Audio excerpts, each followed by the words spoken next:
Hey everybody, just going to take a quick break from the show to get you styled up with Stitch Fix. Shopping's hard. It's hard. With Stitch Fix, you get a stylist, though, who understands your style, your size, your budget, and they do all the shopping for you. Wow. This is excellent. Shopping, I'm telling you, shopping and figure out your style, it's overwhelming. Let somebody help you when it comes to getting dressed. We don't know what we're doing, so we let Stitch Fix help us out. A Stitch Fix stylist there.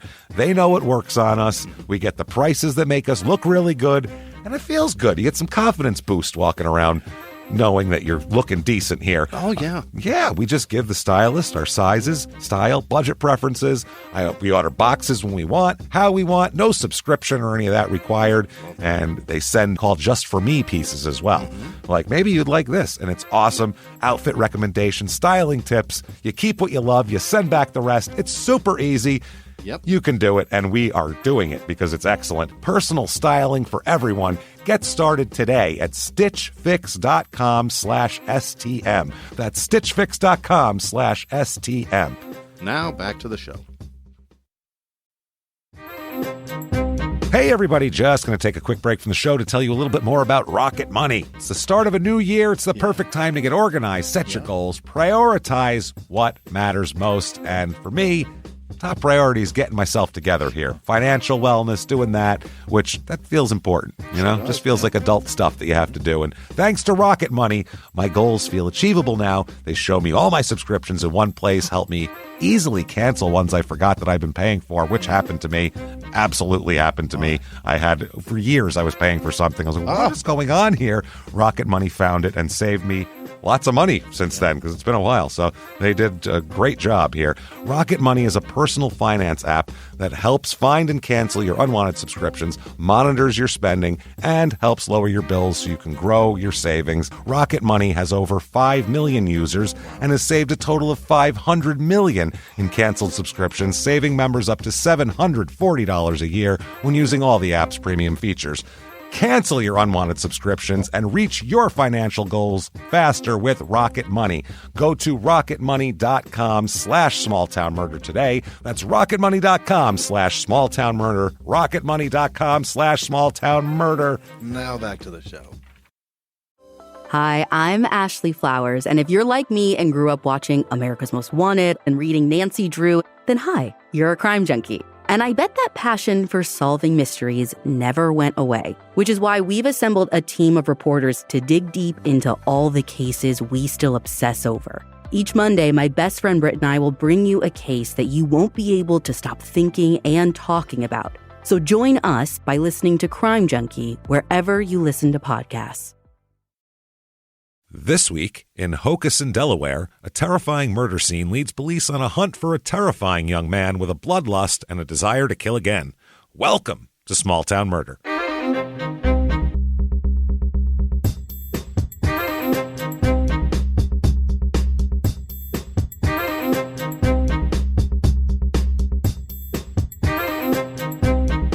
Hello, everybody, and welcome back to Small Town Murder. Yay! Oh, yay indeed, Jimmie. Yay indeed. My name is James Pietragallo. I'm here with my co-host. I'm Jimmie Whisman. Thank you, folks, so much for joining us today on just a crazy, this is insane, as normal, but it's such a wild episode today. That's why we're here, guys. That's why we're here. This is a nail biter. It's a heartbeat. It's a lot. So we'll get into all that. Before we do, very quickly, got to tell you, top of the show, head over to shutupandgivememurder.com right now. There?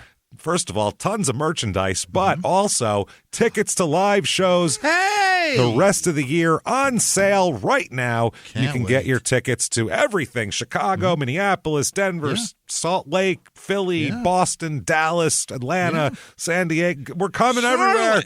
Get a Charlotte, get in there. And, we're going to have D.C. There's another one. Atlanta. We said Atlanta, I think. Did we? I don't know. Get your tickets right now. And, of course, the show's coming up in March. We have in Seattle and Portland, 2 shows each there. And then we have in May, Detroit and Pittsburgh. And then the rest of them are on sale, too. We're very excited. Also, April 20th. April 20th. Virtual live show, 420. I am going to get Jimmie real stoned. You can watch it happen and watch when he's stoned, the giggling is amazing. It's just amazing. You want to talk about Jimmie's laugh anyway is wonderful, but when he's stoned, it's another level of laughter. So we cannot wait for that. I'm looking forward to it. Just like a regular live show, but you're in your living room. You can get it right now, and it's available all the way up to 7 days after the show, after April 20th, and you can get your tickets at any time. Watch it 100 times, do whatever you want. ShutUpAndGiveMeMurder.com.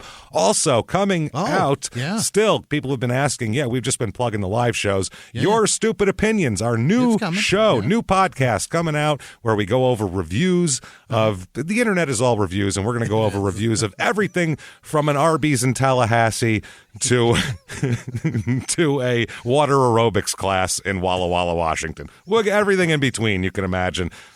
People will complain. Your Stupid Opinions coming soon. We just had to get our business ducks in a row. Yeah. So look for it in about a month or so. So things aren't easy. We'll keep it up. Don't worry about that. We'll tell you about it. Patreon.com/crime and sports. Right. Bonus material there. Tons of stuff. Anybody $5 or above, you get access to the whole back catalog, over 150 bonus episodes to binge on. And then every other week, you're going to get 2 new episodes. One crime and sports, one small town murder, and you get access to it all. This week, we're going to talk about some fun stuff. For crime and sports, we're going to talk about these creepy pictures that people keep sending us and tweeting at us and posting at us about these death row baseball teams from like 1903.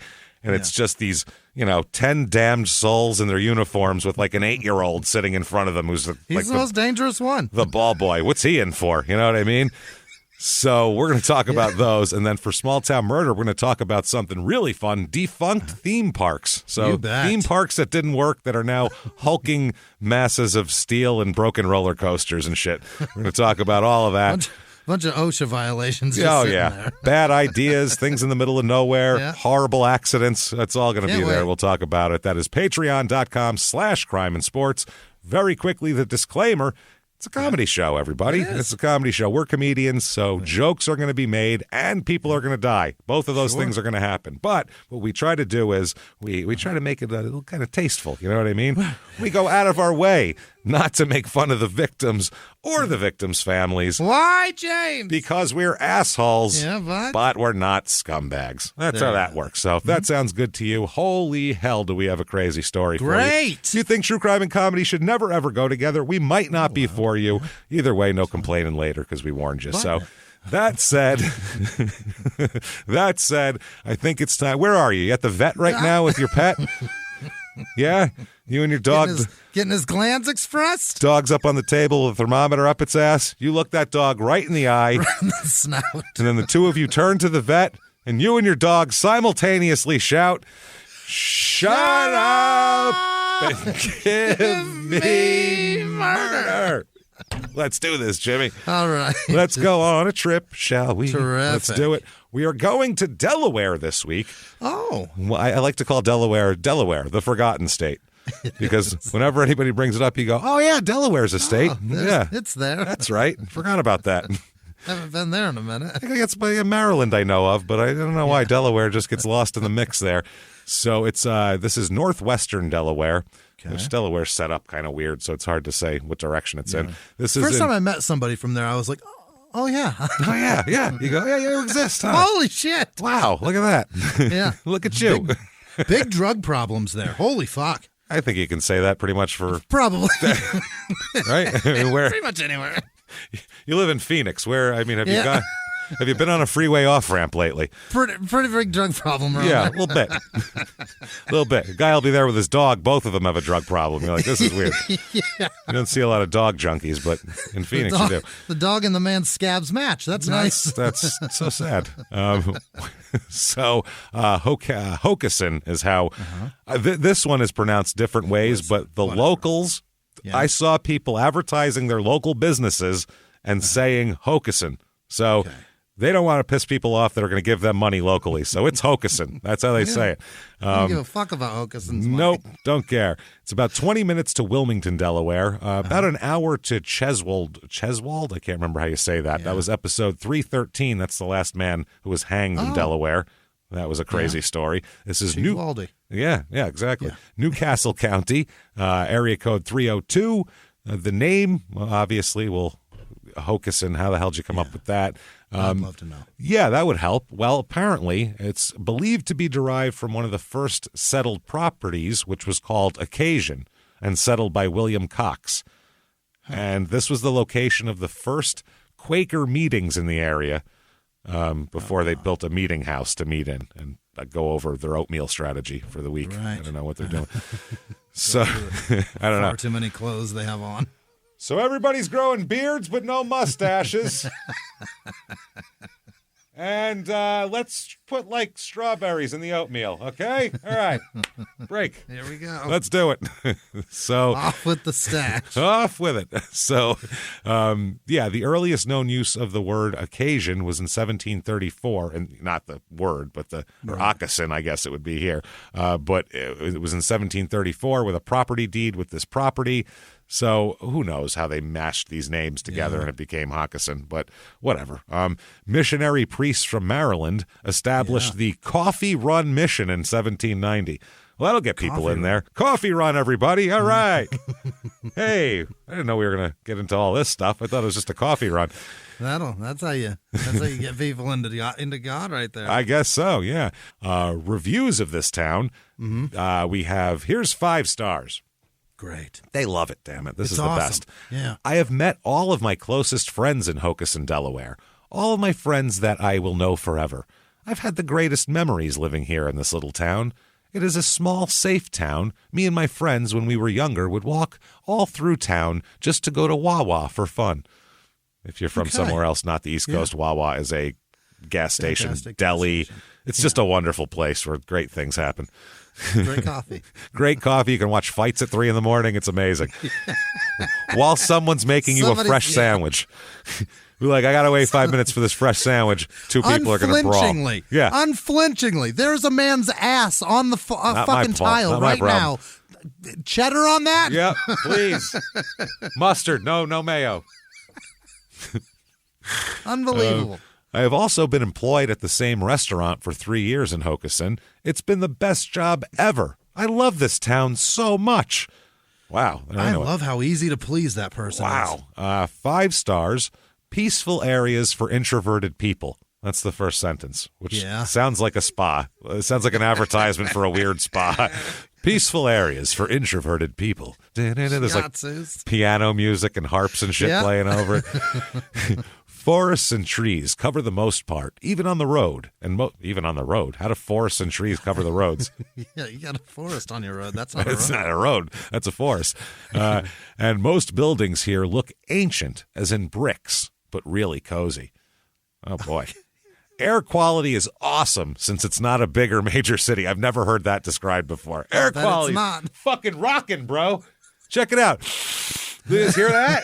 I just breathe. Man, that's some good stuff in my lungs. Wide open sinuses. It's like somebody's like, ooh, you get that air right now? No, hold it in, man. You got to hold it. Don't cough. Don't cough it. All right, man. That's some good air right there, buddy. Yeah. I got full throttle air. Look at that. Woo! If your dream house is something like a house on a hill looking out to a forest with the closest neighbor being 100 feet away, then congratulations. This is the place. That's awesome. That sounds good. 4 stars. Hockessin is a nice place for everyone involved. It is the Red Clay School District, which is wonderful. The people around are safe and kind. The schools are good. It's a good place to be. They don't teach you different fucking superlatives, though, I guess. It's good. Everything's just good. It's good. This is for a college scholarship, but Hockessin is a nice place to grow up. I don't know what that means at all. Oh, I've heard of this. People write reviews for a college scholarship. So they write, I swear to God. Why what? How could those two things go together? I don't know. How does that happen? Like, what?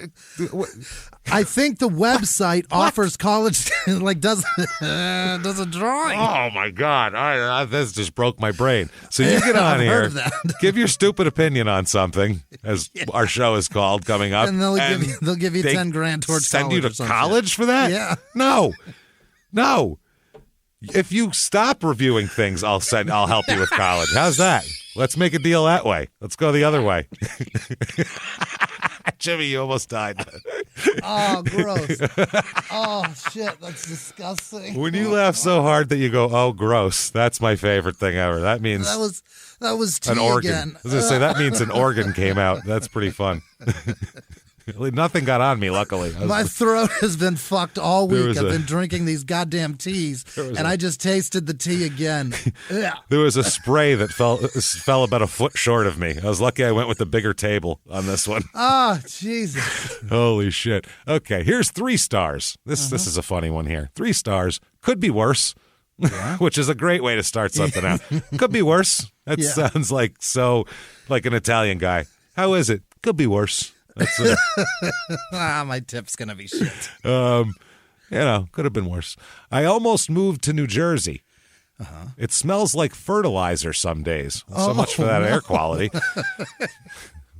We're not from here, and Delaware is a temporary situation for my family. I highly recommend not living in Delaware if you're not from Delaware. It's weird. What's a top 5 thing top 5 worst things to smell? Rubber fire, right? Hair. Yeah, something on fire. Fertilizer is probably top 3. That's for not sure, great. Yeah, right? shit That's smells bad enough. If you set the worst. Anything that smells even things that smell good, if you set them on fire, sometimes they don't smell good anymore. Everything that smells bad, if you set it on fire, just smells worse. So it's not great.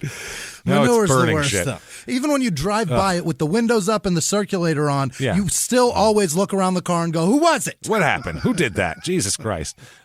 People here, population 13,600, so smallish town. Male, female's about normal, a little over 50% female. Median age is 47.8, which is like 10 years older than the national average. And that's because tons of people here are over 45. Like all the demographics over 45 are high. 85 and over, there's more than twice as many people as normal. So it's a lot older people money here. There is money here, by the way.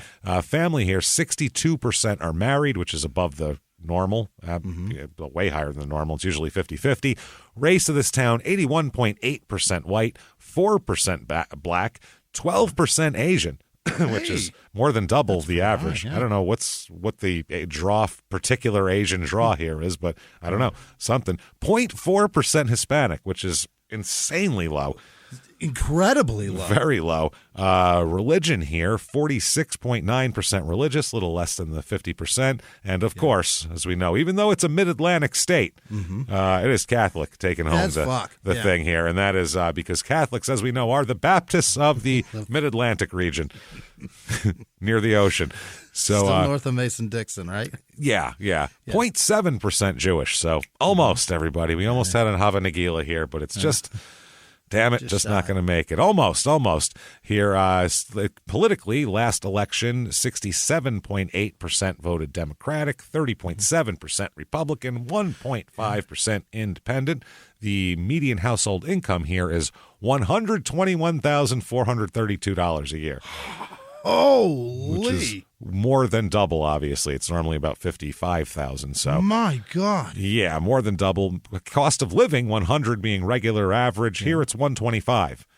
Oh. Yeah, and it's median home cost here, $481,100, which is well over the national average. So it's kind of an old money place, it seems like. This is like a lot of like doctors and lawyers and people like that live here for some reason. It's one of those kind of places. Maybe people that got out of D.C., out of Maryland, out of Virginia, Arlington area just to get into the country. And it seems like people don't retire away from here. So people with money will stay here and keep their houses. It's one of those things. So if we've convinced you to start looking, we have for you the Hockessin, Delaware Real Estate Report.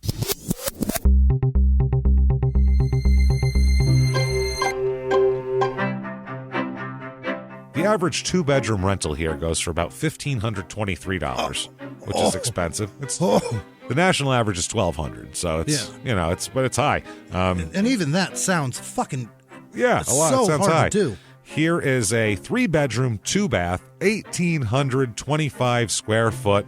Dead grandma special, everybody. Yeah. Grandma died, and we're selling it off and splitting the money. Estate sale. Yeah, brick ranch house, just shit all in it, grandma's stuff everywhere, and that's what it looks like is happening here. That house is $351,000. Oh. So, it's a nice house. It looks nice from the outside, but you definitely need some updating in there. Needs some work, yeah. Here's a 6-bedroom, 5-bath. So that's nice. 2,400 square feet.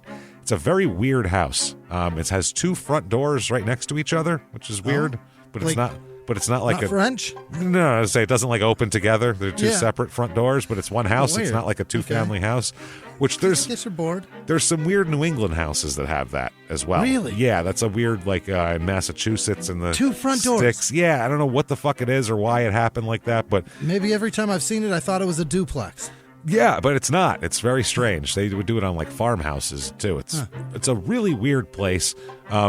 They have it set up really strange in here. They have the daughter's room has a bed. It looks like it's for a little girl, but there's also what looks like a middle manager's office set up in there as well, which is very strange. Like a stress ball and pictures of the kids. It's a weird it's a weird setup, man. I don't know what's going on there. It's a ladies' yoga studio, maybe? And little Sally's room. I'm not sure. $529,999 for that, though. Wow. And then finally, 5-bedroom, 5-bath, T-bowl for each and every b-hole. Everybody. 3,300 square feet. This is on almost 10 acres. It's like 9.7 acres. It is a beautiful house. It's really nice. It's hard to tell the inside of the house because they photoshopped pictures of furniture in there. Why do they? Oh, like, I know. Rather than, because it's cheaper than staging it. Right. Rather than staging it, there's a picture, and it's hard to get a good idea of what's going on in there. But beautiful property, $1,185,000 though. So that's not bad. If you're looking for a house of that cost, that's pretty good. But yeah, it's expensive. 3,300 square feet on 10 acres. That's fantastic. Oh, it's nice, but that's still expensive as fuck. It's my a lot God, of money. I don't have that. It's a lot of money. Things to do in this place here. These are all kind of from Wilmington in that area because it's 20 minutes away from Wilmington. Oh. So Hockessin doesn't really have a whole lot to do. Is that the capital, Wilmington? No. Yes. No, Delaware. Dover. Dover. Yeah, Dover. Yeah. For some reason, you said Wilmington. I thought Dover and said Wilmington. And then you were like Dover. And I'm like, I'm a moron. Yes, it's Dover. So this is the 2nd annual Delaware Hammock Festival, everybody. It's coming. Hey, I can get on board with this. That's right. It will offer live music featuring a DJ, which is not live music. No, that's a it's DJ. not. That's the guy pressing play. Those aren't the same thing. You either have live music or a DJ who plays music, but it's not live music. Live music is people playing instruments. The DJ is playing what you have. what they've made on an album and then putting it on. That's the opposite of live music. Okay, I'm sorry. It's hosted by Richard F. Blackwell of Blackwell 360 Entertainment. So he's going to rock that shit. They're on hammocks. If people are on hammocks, your job is pretty easy as a DJ. It's not like they're not up dancing. Well, yeah, they're on fucking hammocks. Of course they're not dancing. What do you think? Easy listening, sir. Let's go. What do you think here? Yeah. Let's go. What are we doing? Put on some John Tesh and let's kick back. What's happening here? Hit that smooth jazz. I don't give That's a shit. all. I've got a hammock. Let's hear. I want to hear. I want to hear some alto sax here. Let's go. Kenny G. Where's Kenny G? Put him on. So there's hammocks available for rent here. So you can do that. Just on site, or do you take it home? Well, no, I think you just rent it. You're not buying a hammock over. I'm sure they should have hammocks for sale, but it's $15 without a hammock, and then with a hammock, it's $35. So to get into this, there's also the Beer, Bourbon, and Barbecue Festival. Which all the bees I love. That sounds like good stuff right here. I like that. It's the 1st annual. It's a great day of beer sipping, bourbon tasting, music listening, cigar smoking, and barbecue eating. And those are all apostrophe. God, all apostrophe. With no G's. But, I mean, all of those things are good. You bet. They didn't have to make it sound so douchey. They could have just... You don't have to make it sound douchey. Just say we have these things, and I'll be there. We got it. We got all of it. Your admission buys you a sampling glass so you can... sample all the beers and bourbons and all that more shit. You receive a souvenir glass, all you care to taste, beer and bourbon, as you stroll from table to table. So you can get shit hammered if you want to. You can taste. Oh, yeah. Barbecue galore, it says. Yeah. Pulled pork from whole hogs, ribs, brisket, chicken, sausages, and all the fixins you can imagine, everybody. Even fixins. We'll keep the portions heavy and the prices low. You mix this with the Hammock Festival, and you've got yourself a day. That's what I'm saying. You go here, my. then you wander to the Hammock Festival for some smooth jazz and some nap time. Nap. It's going to be great. You got the itis hardcore. You're going to nap that shit out. This should be called the itis festival because you're going to be like, oh, I gotta sleep in here. Itis and beaties. Oh man, the Shrine of Swine is there. What? Enjoy whole hogs during each season. Pork worship at its finest. Don't it says that. pork worship. There's also Connect 4, Giant Jenga, basketball, ping pong, and so much more. Because when you're drunk and full of pork, you really want a game that challenges your both your side-to-side quickness and manual dexterity when you're full of booze and pork. Both of those things, it's going to go very well. With a cigar in your hand. With a cigar in your hand and a sampler glass. Oh man. Live music here. No. Rock and this one has live music. Oh, okay. This one's All not right. rock and blues music on the main stage. There's also hot sauces, barbecue accessories. There's a VIP area, and they say this will sell out. So, You bet it will. I mean, I don't know why it wouldn't. It seems great. I don't see how that doesn't get everybody. That's a damn good target audience there. No fucking pets, though. What? No pets. No pets. Don't bring your fucking dog. No dog. I don't know how much it is, though. It doesn't list a price, which doesn't make sense here. But whatever. Get in there and get your beer and bourbon and booze and boobs and whatever else they got. Crime rate in this town, what we're interested in here. Property crime is right at average, like very close to almost exactly. And then violent crime, murder, rape, robbery, and of course assault, the Mount Rushmore of crime, is exactly average. Wow. Exactly average. So it's exactly average on crime.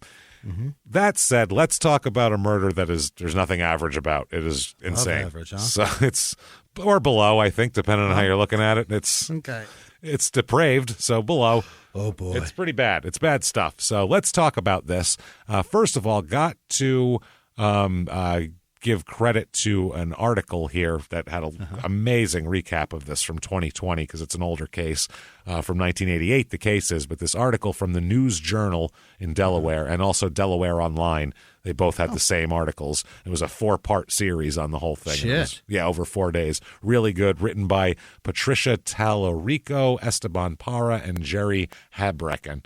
So there you folks, go. Delaware News Journal. So you got to give credit, man. When people do good work, you gotta shout that shit out because it's rare too. Honestly. So most of the time it's just like copy pasted from AP articles and shit that local papers do. But they really went into this deep. It is fascinating to see so many articles online that are word for word exactly the same. Yeah. And they're just in frustrating. different publications. It's like, come on, motherfucker, find some more details. Well, it's the worst part is they'll be word for word except for 2 sentences, which are different. So if you're doing research on something, you have to read every one of those articles looking for maybe if they have an extra sentence in it. It's the most frustrating thing in the world, Jimmy, I'm telling you. So let's go back in time a little bit here. Okay. Let's go back to 1988 in the old time machine. Dark times in the late 80s. Was bad it clothes, bad music, bad everything. Yeah. Bad stuff. I was 7. I don't know.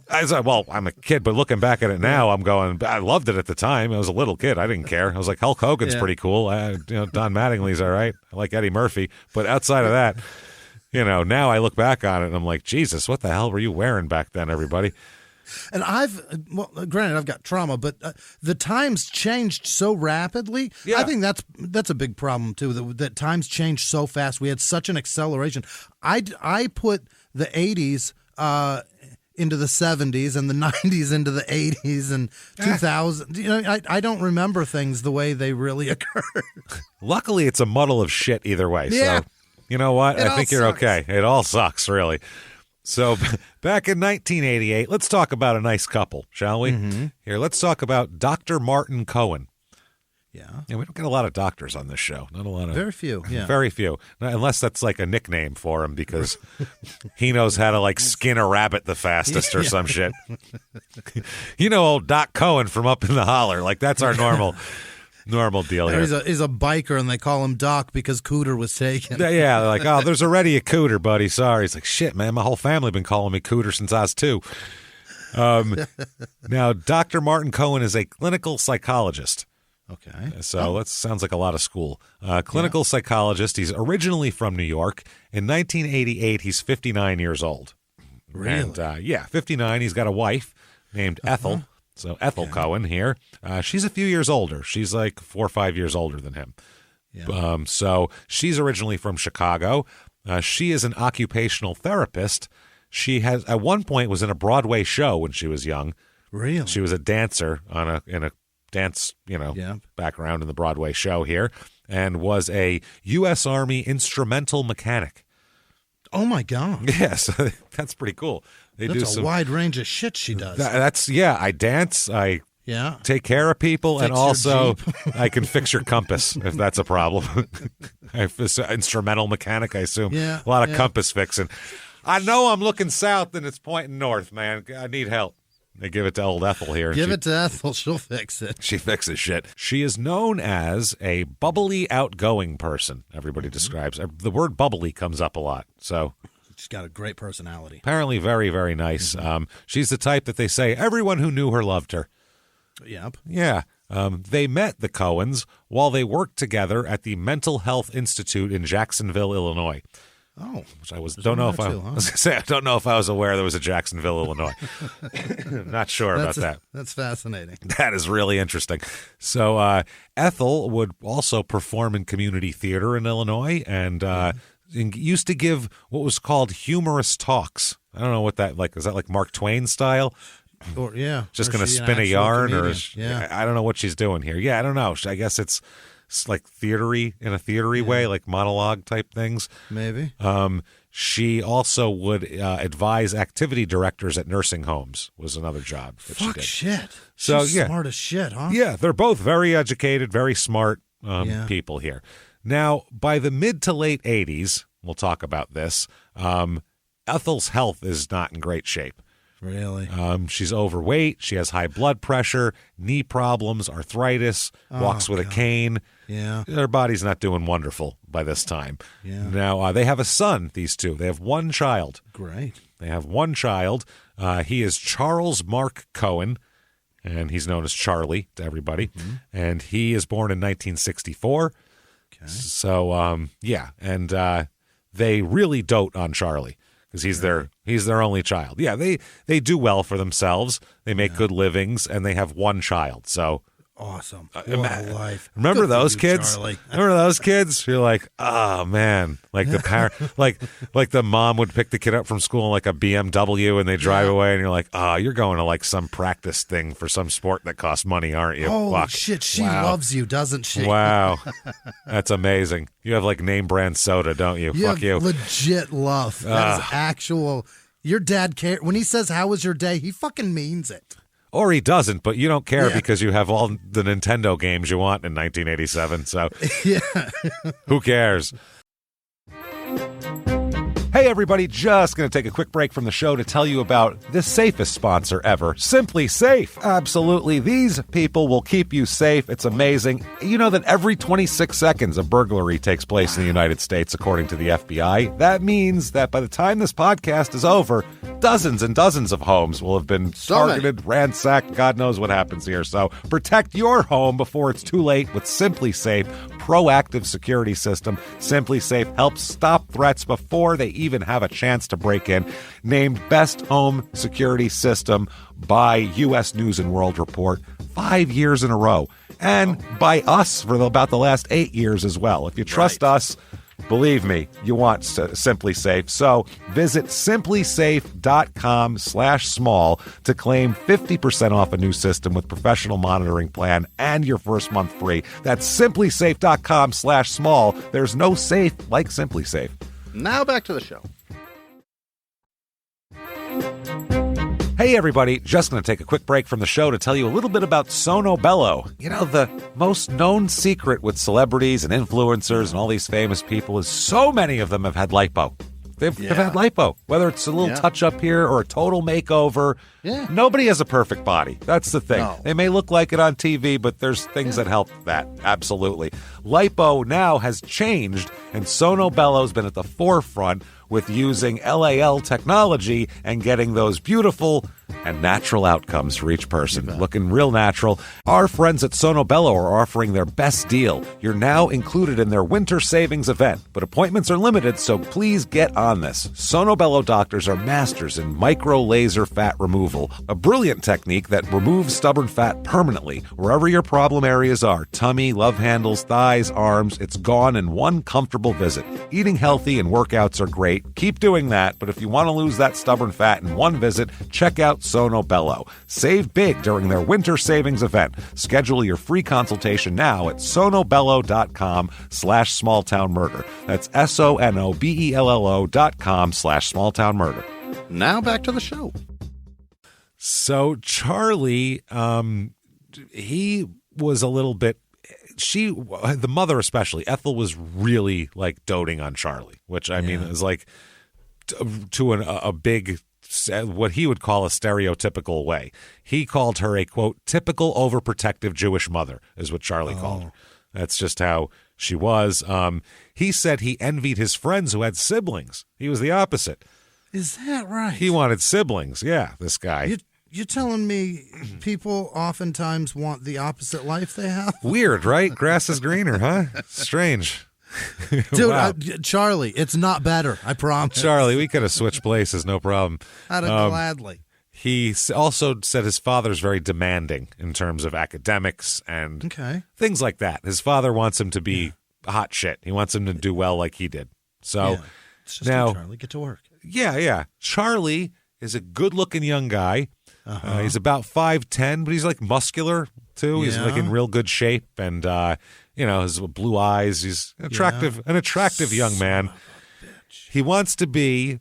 Later on in school, he'll be very athletic and things too. He's like a really good tennis player, which is. And then later on, though, and even then, he has dreams of becoming an artist or like maybe a rock star. He's not sure. So one of the two. You know how that is when you're a kid. Wants you go, to be a bad boy because he's rich. That's wild when you're a rich kid. You can actually think of artist or rock star as like a real profession because it's an option. Yeah. Your parents will buy you like an amp and stuff like that. You can afford everything. That's wild, man. That is a different kind of life. You can literally buy the lifestyle. That's awesome. Man, that's crazy. Yeah, there's a lot of comedians in the world that do that. Yeah, they do. A lot of agents' kids out there. Buying bullshit. Somehow working the scene that aren't any good. So buying this minus depression. Thank you. Thank you very much. So he's a strange kid, though, and he's known to his family and friends as a strange guy. Later on, at one point, he'll shave his head into a mohawk, like a hard Travis Bickle mohawk. Really? Taxi driver mohawk, not even a Mr. T. We're smooth talking on the side, bald, and just a one line down the middle, one of those, which looks cool on a like a muscular black guy with tons of gold chains who talk like this. That looks cool.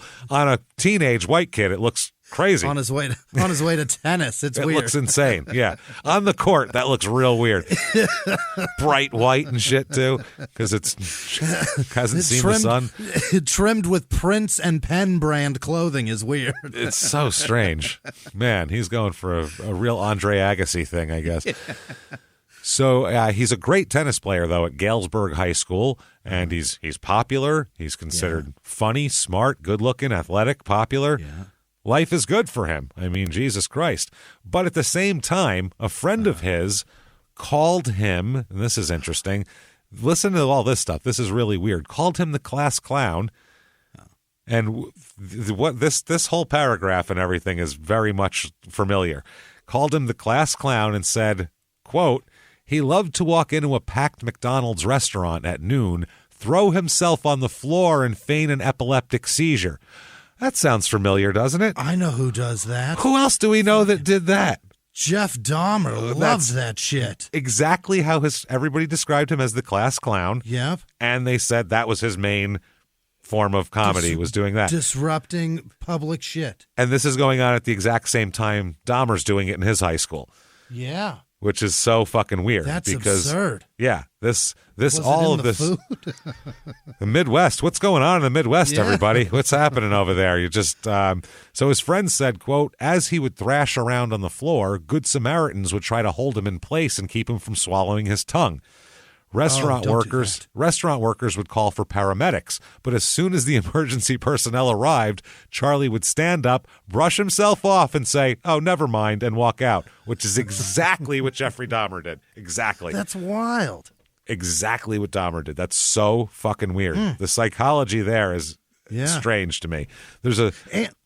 Dude, he's got kind of the similar parent thing structure at home, too. Yeah, smart, scientist father, clinical psychologist father, overbearing mom. Same thing. Yep, it's same very thing. weird.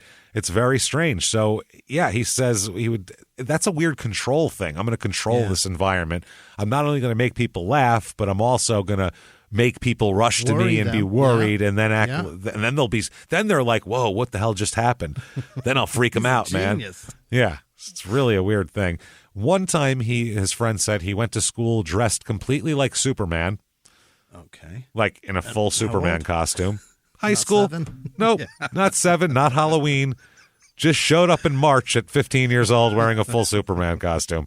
Fascinating. Which now would be considered probably, I don't know, more normal, I guess, because people cosplay and shit. But in, 1979, that wasn't considered normal behavior. That was weird. And another time, he just wore... he wore a red velvet dress with fishnet stockings just to do it, just to freak people out. He liked to freak people out, and since 1979, that's punk rock too. That's G.G. Allen shit. Hell yeah. They lived in Jacksonville, Illinois. So I mean, in a small town in Illinois, he's freaking out. Man, he's trying to jolt the squares a little bit there. So that'll raise some eyebrows. Yeah, another friend said that he would wear army fatigues one day. Like full army fatigues. And the next day, he'd be in like full punk rock shit. Like total, he just switched who he was from day to day. You'd never know. He didn't have a style or that kid's a headbanger or this guy or a skater or whatever. He's just got costumes. Who knows what that's what he is. No one knows what his real self is, really. So he's called a bright athletic student, very straight-laced besides his, silliness. Quirky shit, yeah. Everybody said junior year... things changed a little bit. A friend of his named John Simmons said that that Charlie, quote, began to use cocaine and he changed. Oh. Which he'll do it, yeah. First of all, in the 1979, 1980, coke was expensive. Yeah. I mean, it's still expensive, but it was It sure is. Yeah. It didn't go down in price till 83, 84, 85 when they started really flooding the market with it. It was fucking expensive back then. For a high school kid to be able to afford coke? Right. Wow. That's a rich kid. Yeah, I'm lucky that, you could buy a nickel bag of weed, but that kind of shit was expensive. So we could all pitch in on a fucking bag of weed, but coke's too expensive. So they said that's when he began to wear his hair in a mohawk. One time just shaved his head bald, which was also weird back then for a high school kid to do. It was weird when I was in high school, too. Yeah, very weird. Straight bald is weird. For no reason. Like, you have hair. What are you doing? Right. Why are you doing that? So he would wear real weird clothes. He'd wear one black and one red shoe, stuff like that. Just so people would, which isn't that strange, but he never really had a girlfriend, rarely dated anybody. Which is strange. When he graduated, his friend said at graduation he came in shorts. Awesome. With pant legs taped to the shorts. Why? Technically, they're pants. Yeah. Yeah. What a weird thing. Were his feet in them, or were they just kind of No, just taped to the, just dangling in front, like, you could rip them off. Just hanging in front, like, see, I'm wearing pants. Interesting. He also said that he liked wearing Halloween costumes that were on the twisted side, which, again, wasn't that normal in the late 70s. That was, it was, you were one of like 5 things in the late 70s. There wasn't a lot of like, I'm going to be a demon from the fucking galaxy of the, wasn't any of that Every other shit. trick-or-treater was Evil Knievel. Yeah, you're Evil Knievel. Oh, look, you're Batman. Oh, look, you're whatever the fuck. So after he graduated, he was, he's doing other drugs. He's floating. Yeah. He goes to the University of Illinois for a while. Oh. He gets asked to the high school prom from his high school when he's a freshman in college. a girl he knew in high school, asked him to the prom. He agreed to go, but then the day of the prom came, and he wouldn't. He just sent a friend in his place. He didn't go. He just was like, It's not even. "Yo, dude. Hey, yo. What is that? You want to go to the prom tonight?" No, this chick is going. Not with me. If you show up at her house, she'll have a dress on. She's waiting to go. So just pick up a corsage and head on over. Wow. That's a weird thing to do. Yeah. Not even standing her up. He's like sending somebody in his stead. Is imagine wild. that just showed up. Hi, I'm here to take you to the prom. What? He I don't couldn't know make you. it. I don't know you. Don't worry. I guess it's. I mean, it's. I don't know if it's. I don't know if it's extra weird and bad or actually like. Well, I don't want to stand her up, so she has to go alone. So I'll just send some guy and she can just go with him, so she's not stood up. I guess. Did he not want to go, or did he have other shit to do? Did something come up? I mean, who knows? He was, this guy, maybe he had to shave his head into some weird thing. Yeah. I mean, we have no idea what he was doing that night. He's busy at the He's working on his costume. Store. Yeah, he's doing that. He enlists as a Marine at that moment. And not right after the prom, but, around that time he enlists as a Marine, but is kicked out in 2 weeks. 2 weeks? 2 weeks because he failed to disclose his multiple drug addictions. So they found out that he was a disaster and he was on a bunch of shit. So they booted him out. That's less time than Riddick Bowe spent in the Marines. That's pretty impressive. That's impressive. His 40s. In his or when he's heavyweight champion with like $80 million in the bank. This is just some kid like, well, that didn't work out, which is 2 weeks. 2 weeks. I didn't know that. I didn't know that they were that. I guess they're not invested so hard in 2 weeks, so they're like, yeah, fuck this kid, get out of here. And back then too was I don't know if now they would work with you a little more. Probably not the Marines. I mean, no, probably not. I don't know if now they'd work with you a little more, but like back then it was he's on quote on drugs, so we can't have him here around guns, right? And explosives and shit. We can't do that. We have way too many vicious slogans like "kill them all and let God sort them out." You can't send a guy fueled up on coke. So you can't have a guy be like, kill them all, let God sort them out. Like, calm down, Chief. Maybe in war that would be helpful, but not in basic. I don't think. Not 2 when weeks a guy's into telling basic. you to climb that wall. Yeah, I want 40 push-ups, and he's like, I don't want to kill him. Let God sort it out. Not when we're chanting, I don't know, but I've been told. I'm snorting everything. I just snorted some NutraSweet. I don't care. I don't know, but I've been told. I just want coke. Cocaine feels real good in my nose. You're out of here. Snort on. Snort on. That's beautiful. His head's already shaved, for Christ's sake. He's ready to go. Yeah, he doesn't even. They sat him in the barber chair and they went, perfect. Get out of here. He's done. Take a hike. So he comes back home and does the opposite of that. He comes back home and joins a band, or tries out for a band, or ends up in a band here. Okay. The name of the band. I love a good band name for some shit band that never went anywhere. Some garage band. And this one does not disappoint. Terrific. Bourbon and Clorox is the name of the band. I mean, it's sort of Guns N' Roses. Yeah. Peaches and Herb. Bourbon and Clorox. Axl Rose heard of this and was like, you guys are not going to believe this. I think we can do something like this. Clorox sounds bad. My last name here that I've chosen to use is Rose. So, I mean, what do you say? Yeah. Bourbon. Should have been called Guns and Bourbon. That would have been a better name. So, Bourbon and Clorox here. That's awesome. He would have his head shaved into a mohawk most of the time, and he liked to wear a black beret for some reason. On top of the mohawk? I mean.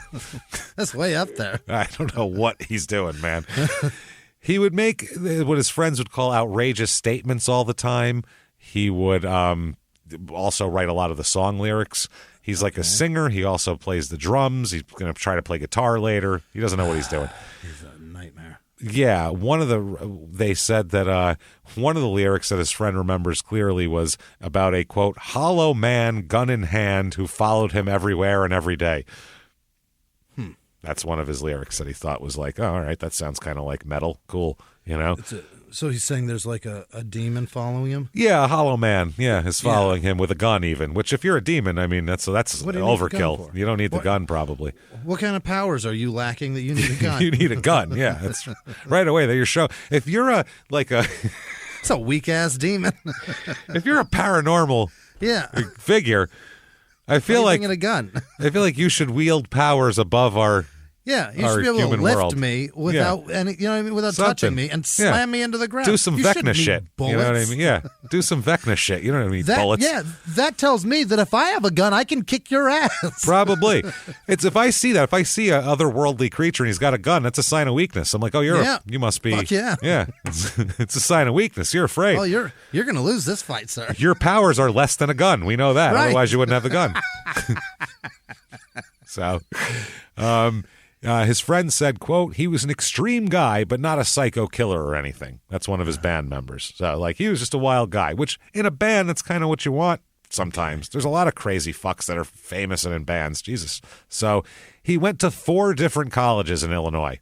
Is that right? Yeah, 4 different colleges trying to find somewhere to catch on. Never works out. His parents starting to get a little disappointed in him now.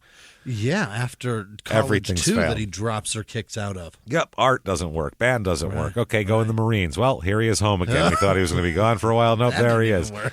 That doesn't work. So he goes to 4 different schools. Nothing there happening. It's. I would imagine too. Every time it's this time it's going to work out, and then it doesn't. Yeah.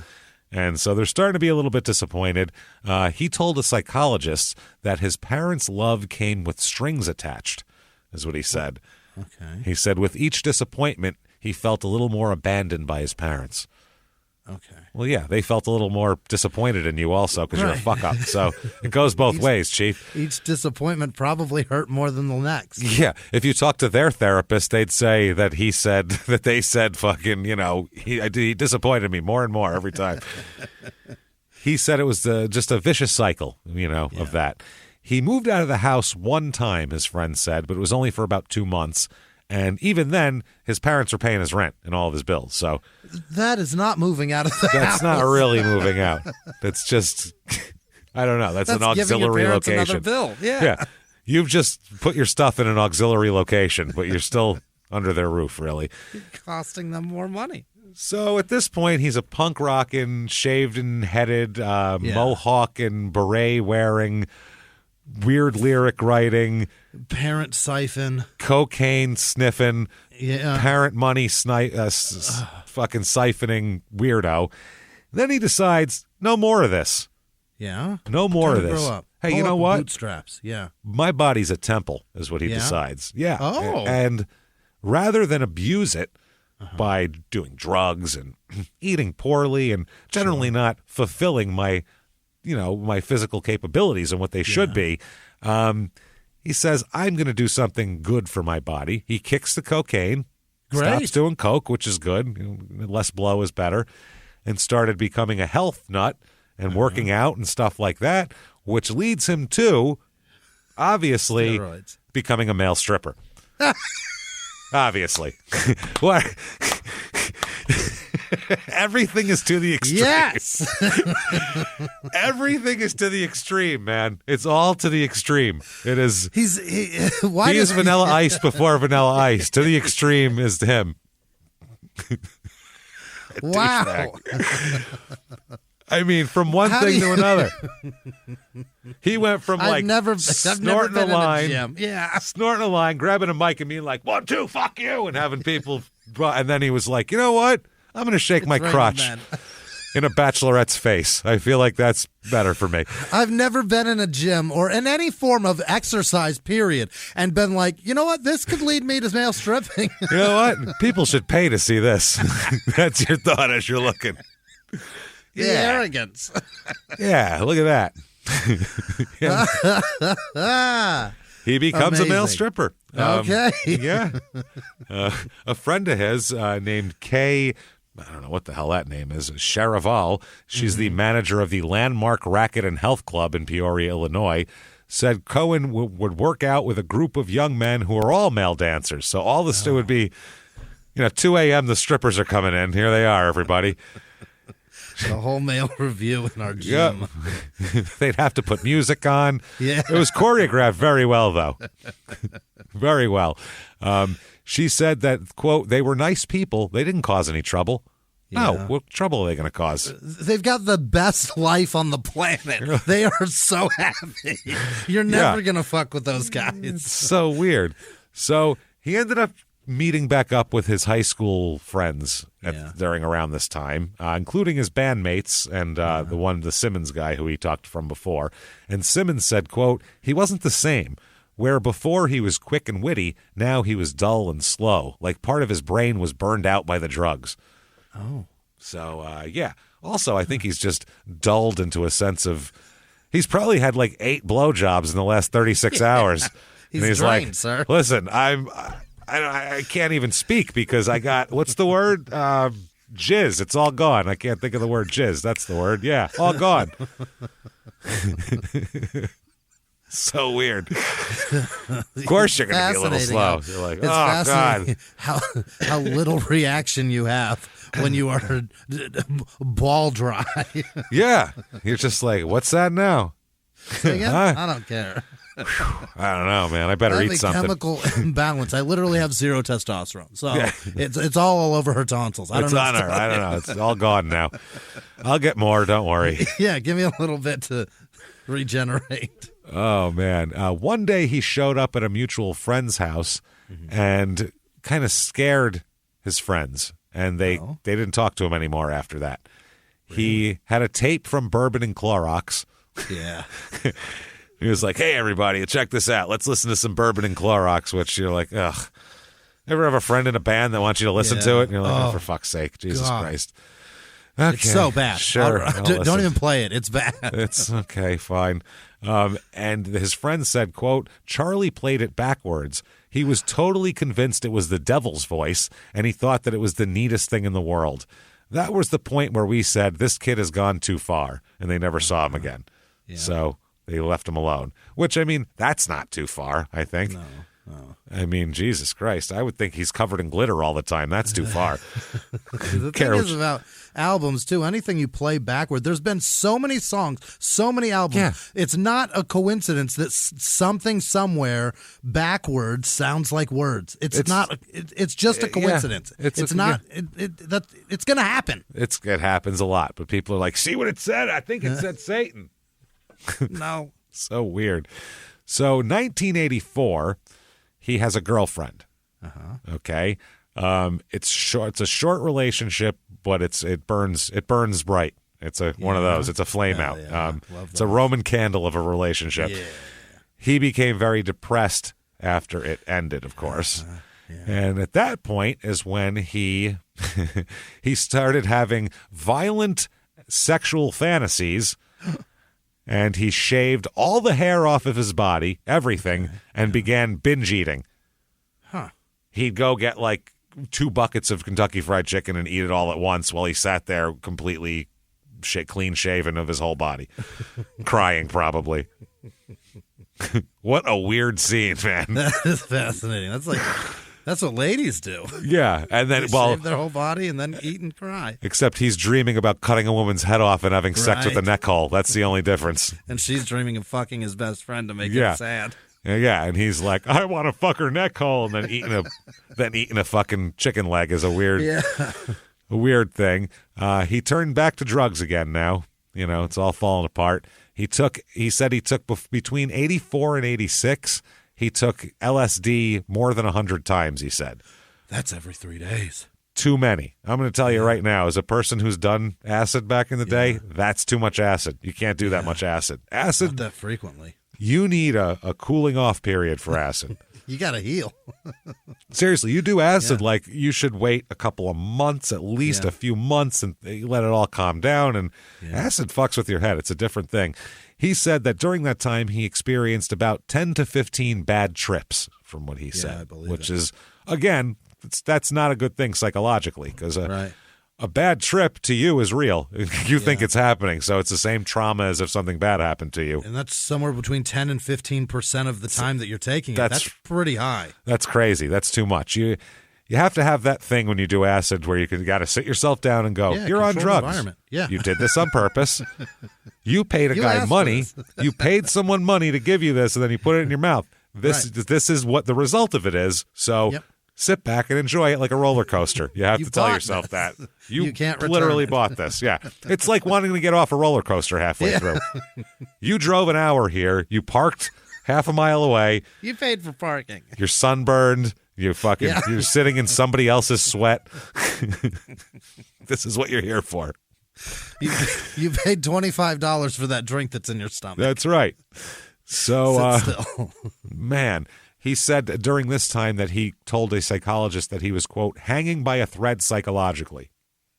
Huh. Now, the one good thing is his parents, his dad's a clinical psychologist, so they can recognize things and get him help, and he's in regular therapy, which is good, but, the problem is he turns back to drugs. When drugs are involved, all bets are off. All bets are off. You got to be clean to do this. Yeah, and he was concentrating his anger and just always thinking about that. In 1986, I don't know what the fuck he was doing here, but he's arrested for shoplifting in Phoenix. So really, somehow he ends up in Phoenix and gets busted for shoplifting.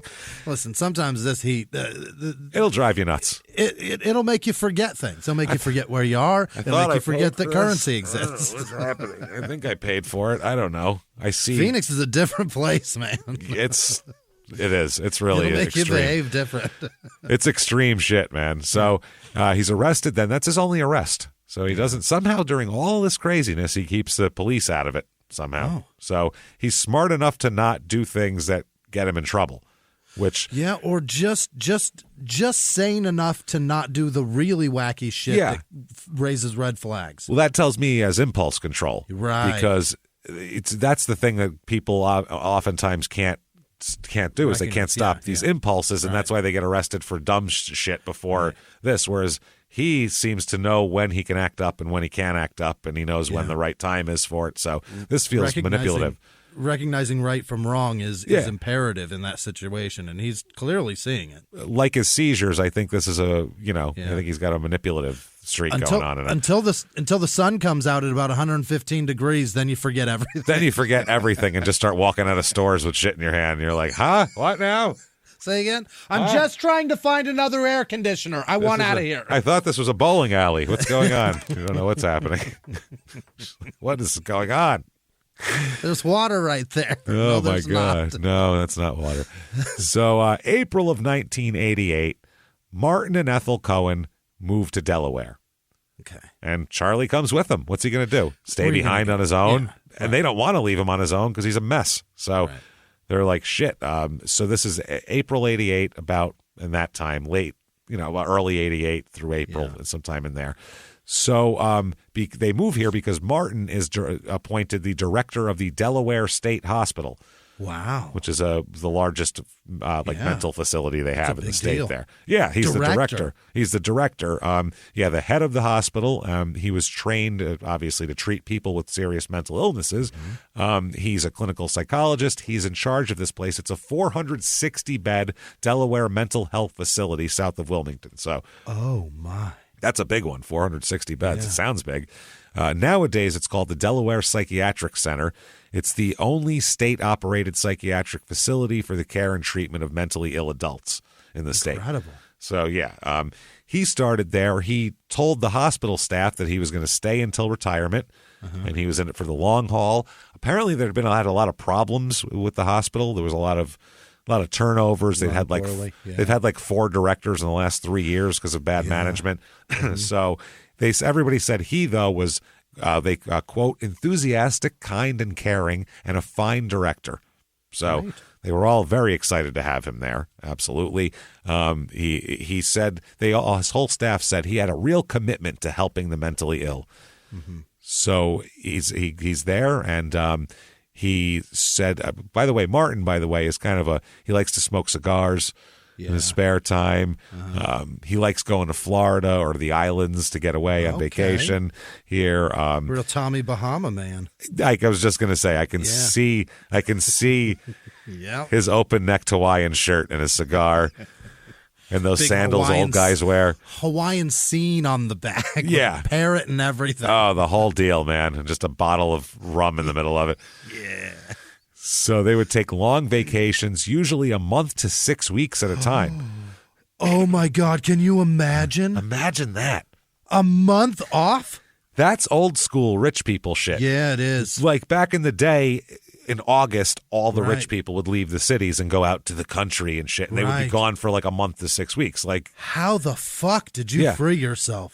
I know, like, if you read about like 1880s New York City, the Upper East Side and all like the rich areas, well, not then because there was no Upper East Side, but like the rich areas at the time were gone. The ghost town in the summer in August because they were all on vacation, and it's interesting. So they still do that. I want to know what that's like. Oh, imagine going. I'd be so bored. I don't want to go anywhere Would you? for a month. Yeah, I'm not going. My God. I'd be happy to be home for a month, but where the Yeah. fuck am I going for a month?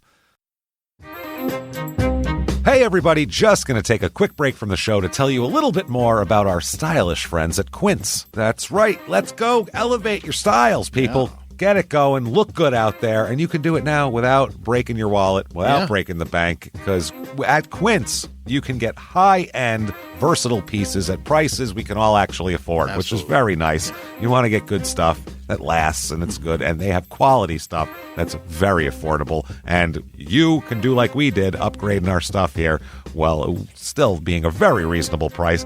Quince only works with factories that use safe, ethical, responsible manufacturing practices, along with premium fabrics and finishes. It's all quality stuff. You're going to love it. Trust us, it looks good. And I've got the leather jacket. It's a very high quality item. Real nice, soft leather. Jimmie's got his linen pants he's rocking. Yeah, they're terrific. Come on, be like us, be fashionable, get in there with Quince, indulge in affordable luxury. Go to quince.com/smalltownmurder for free shipping on your order and 365-day returns. That's QUINCE.com/smalltownmurder to get free shipping and 365-day returns. Quince.com/smalltownmurder. Now back to the show. Hey, everybody, just going to take a quick break from the show to tell you a little bit about a very cool place, Thrive Market. Yes, we are both looking to get into the healthy swing this year. The problem is I don't know what's in everything, and I don't know if even I'm qualified to even read the labels to know if that's good or that's bad. Right. There's chemicals and things, and there's things floating around. I don't know what I'm doing out there. One of my favorite features, and I know you were talking to me about this, is the Healthy Swap Scanner in the Thrive Market app. Yeah, it's simple. You scan any item, and it'll instantly suggest a cleaner, healthier grocery alternative, which is It's great. amazing. Yeah. That's great. Thrive Market also takes the guesswork out of finding these safe, healthy foods. For example, like I'm trying to get my protein intake up. Yeah. For energy, I'm always moving around. I need stuff, and I love that you can filter their site by the high protein options. Nice. It's very cool, and you can personalize this portion, and you can put filters on it. And get ready. You should be ready for a junk-free start to 2025. Get ready for it and head to thrivemarket.com/smalltownmurder and get 30% off your first order plus a free $60 gift. That's THRIVE market.com/smalltownmurder, thrivemarket.com/smalltownmurder. Now back to the show. I'm going to live out of a suitcase for a month. Islands, James. No, I'm I don't bored. even know what those are. Well, there's sand again. I can't deal with that shit. No. For a I'm out. month? Oh, my God. If you put me on an island for a month, I would kill a dozen people.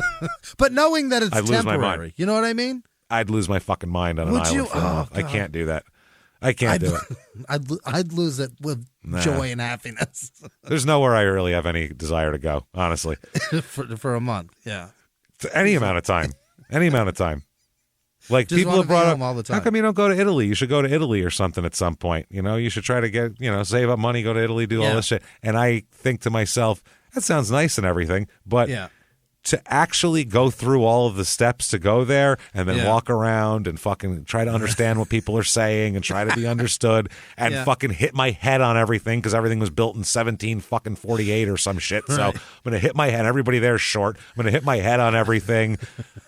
Trying to find a good bathroom, deal with, this doesn't work for a month. I will murder everybody. They'll call me the Italian Ripper by the end of it. I will Maybe- kill everyone in that fucking entire booth. Maybe people do this so that it's nice to be home. Maybe. I think you have to be brought up in a certain leisure type. I've never had leisure. There's never been a thing. There's never been leisure. I wouldn't know what to do with a month. Yeah. In 2 days, I'd be like, okay, this is crazy, right? What are we doing here? I've never Maybe done it's leisure. Maybe it's to forget how nice it is to be where they are, because that lifestyle must be incredible. It's got to, I guess. The This is for upper me, crusty too. Shit, yeah. I haven't had a week off in your 7 life. years, at least. Yeah. So think about that. Yeah. Think about never having a week off work ever. No Yeah. PTO, no vacation days, nothing. Just Even when I had it, I was using it for fucking to do things for my Take kids. your kids to the doctor's appointment. I've never been able to take. I took 5 days at the most, and that was take my kids to fucking Disneyland. Yeah, and, quick, and that's back miserable. And forth. Yeah, and that's what I mean. It's so stressful to horrible. do anything. So, they said the hospital people were very excited. Cohen told a reporter here, the father here, the doctor, he said that his new role was as a catalyst to organize and bring out the talents of his employees. Yeah. One person said he believes in giving people support and bringing out the best in his people. And a patient's mother said that Cohen showed such compassion and kindness and invited me to call him anytime. He made me feel as if I had a friend and an ally. So everybody likes him Loves him, at yeah. the deal at the hospital there. They all like him. He had been administrated public mental health hospitals for 15 years in Illinois. So that's what he was doing. And Cohen says this in the newspaper when he first takes over. The biggest problem we still face is stigma. He says people seem to think of themselves as invulnerable to mental illness when actually I think we're all vulnerable. Quote, everyone has a breaking point. Oh my God, I love him. That's what he says. Well, he should have. Yeah. Yes, he's great. He's making a lot of sense. He's very right about the breaking point, though, and he should have had his eyes open for that. So Recognized it a little earlier. when they moved to Delaware, they have a very nice property. It's a rental property. It's a townhouse in Gateway Townhouses at 532 Beech Tree Lane. So if that's where you live, you're going to find out some stuff about your house right now. So watch out for that. Yeah. That's going to be wild. So it's in the the town we're talking about here, Hockessin. It's tucked off. It says Old Lancaster Pike, tucked off of that road. The way the house worked, it's a 2-story. There's a bedroom on the first floor, bedroom on the second floor, and the Martin and Ethel occupy the downstairs bedroom, so Ethel doesn't have to go up and down stairs in her Yeah, condition. because she's got right. So Charlie takes the upstairs. That's where he lives. It's a loft. It's like a big loft. It's almost like an apartment up there. It's nice. So that's where he lives, and he does his art, and he has drums set up and guitars and my God. amps and all that kind of shit. He registers as an art student at the University of Delaware, but he doesn't live in the dorms. He lives home. It's only about 10 miles away, so he just drives there every day. Is he in his 30s here? No, he's like 23. Okay, all right. Yeah, 23, He's 24. had a full life already. Of all sorts of shit that costs his Yeah. parents tons and tons of money. Tons of money. Tons and tons of money. And their basement had shit everywhere, band equipment, all sorts of stuff here. By the way, before we go on, I just have to tell everybody one thing, because I've gotten like 10 messages about this for people who don't listen to Crime and Sports, which you should listen to Crime and Sports. We've kept give it it a shot, going, yeah. and fuck is it good, man. It's in a renaissance period, but I mentioned Better than something. ever. They've seen people mention it, and they don't know what the hell I'm talking about. That is the lizard candy incident. Oh. Very Speaking of quickly. mental health. That's what I mean. This is some weird mental health shit here. Yeah. 2 minutes this will take, not even. I was asleep taking a nap. I was in an evening. I had worked and I was taking a nap, and I had a dream where I had this candy, and it's like, like assorted candies you buy, little squares, and I took a bite, but it wasn't like candy. It was like thick, like fudge kind of, but not fudge. yeah, It was the like a good ones. brownie bite, Yeah, but yeah. like fudge, right? The big squishy ones. So I took, now it was like firm though, like a brownie bite. So Okay. I take a bite of it, and lizards came out, okay? Little lizards, little So geckos, juicy. this kind of, the little, like, fan-headed dinosaur-looking ones. All of them, they came out. The Jurassic Park lizards. Yeah, and I was, like, trying to pick lizards out of my mouth. I was like, oh, did I eat a lizard? What's going on? And so there's lizards running around. So while I was sleeping, without realizing it, I had no memory of doing this, but I texted Sarah in my sleep, quote, lizard candy, be careful. Be careful. No punctuation, and lizard and candy were capitalized. So when I woke up, she's like, what the fuck is lizard candy? Be careful. Yeah, you went Very back to ominous. sleep, and I've been all around the house. Looking for lizards and candy. I don't know what's happening. That's very ominous. Be careful. Yeah. The candy that looks like lizards makes you really fucking crazy. That'll really fuck you up, man. Don't eat that one. Lizard candy. Be careful, everybody. You never know. I better tell her. She's like, what is lizard candy? Candy for lizards? Candy made out of lizards? Like, what is that? I'm like, no, it's candy that you bite, and then lizards come out, obviously, duh. Obviously, Jesus. and be careful. It's imminent. You It's never right know. there. When you bite into candy, watch out. So Charlie did not want to move to Delaware, though. Yeah. In this, back to the story. Didn't want to move to Delaware. Yeah. In a letter to his friend, he wrote that he didn't want to move to Delaware. He said, my father and especially my mother would need my help in Delaware, and so, sacrificing my own happiness for them, I moved to Delaware. Like he's got a lot of other shit going on. Charlie, you need them now. I was going to drop out of like 3 more colleges and join another terrible band, and I don't know what happened. One day So- they're going to need me, but you need them now. Big time.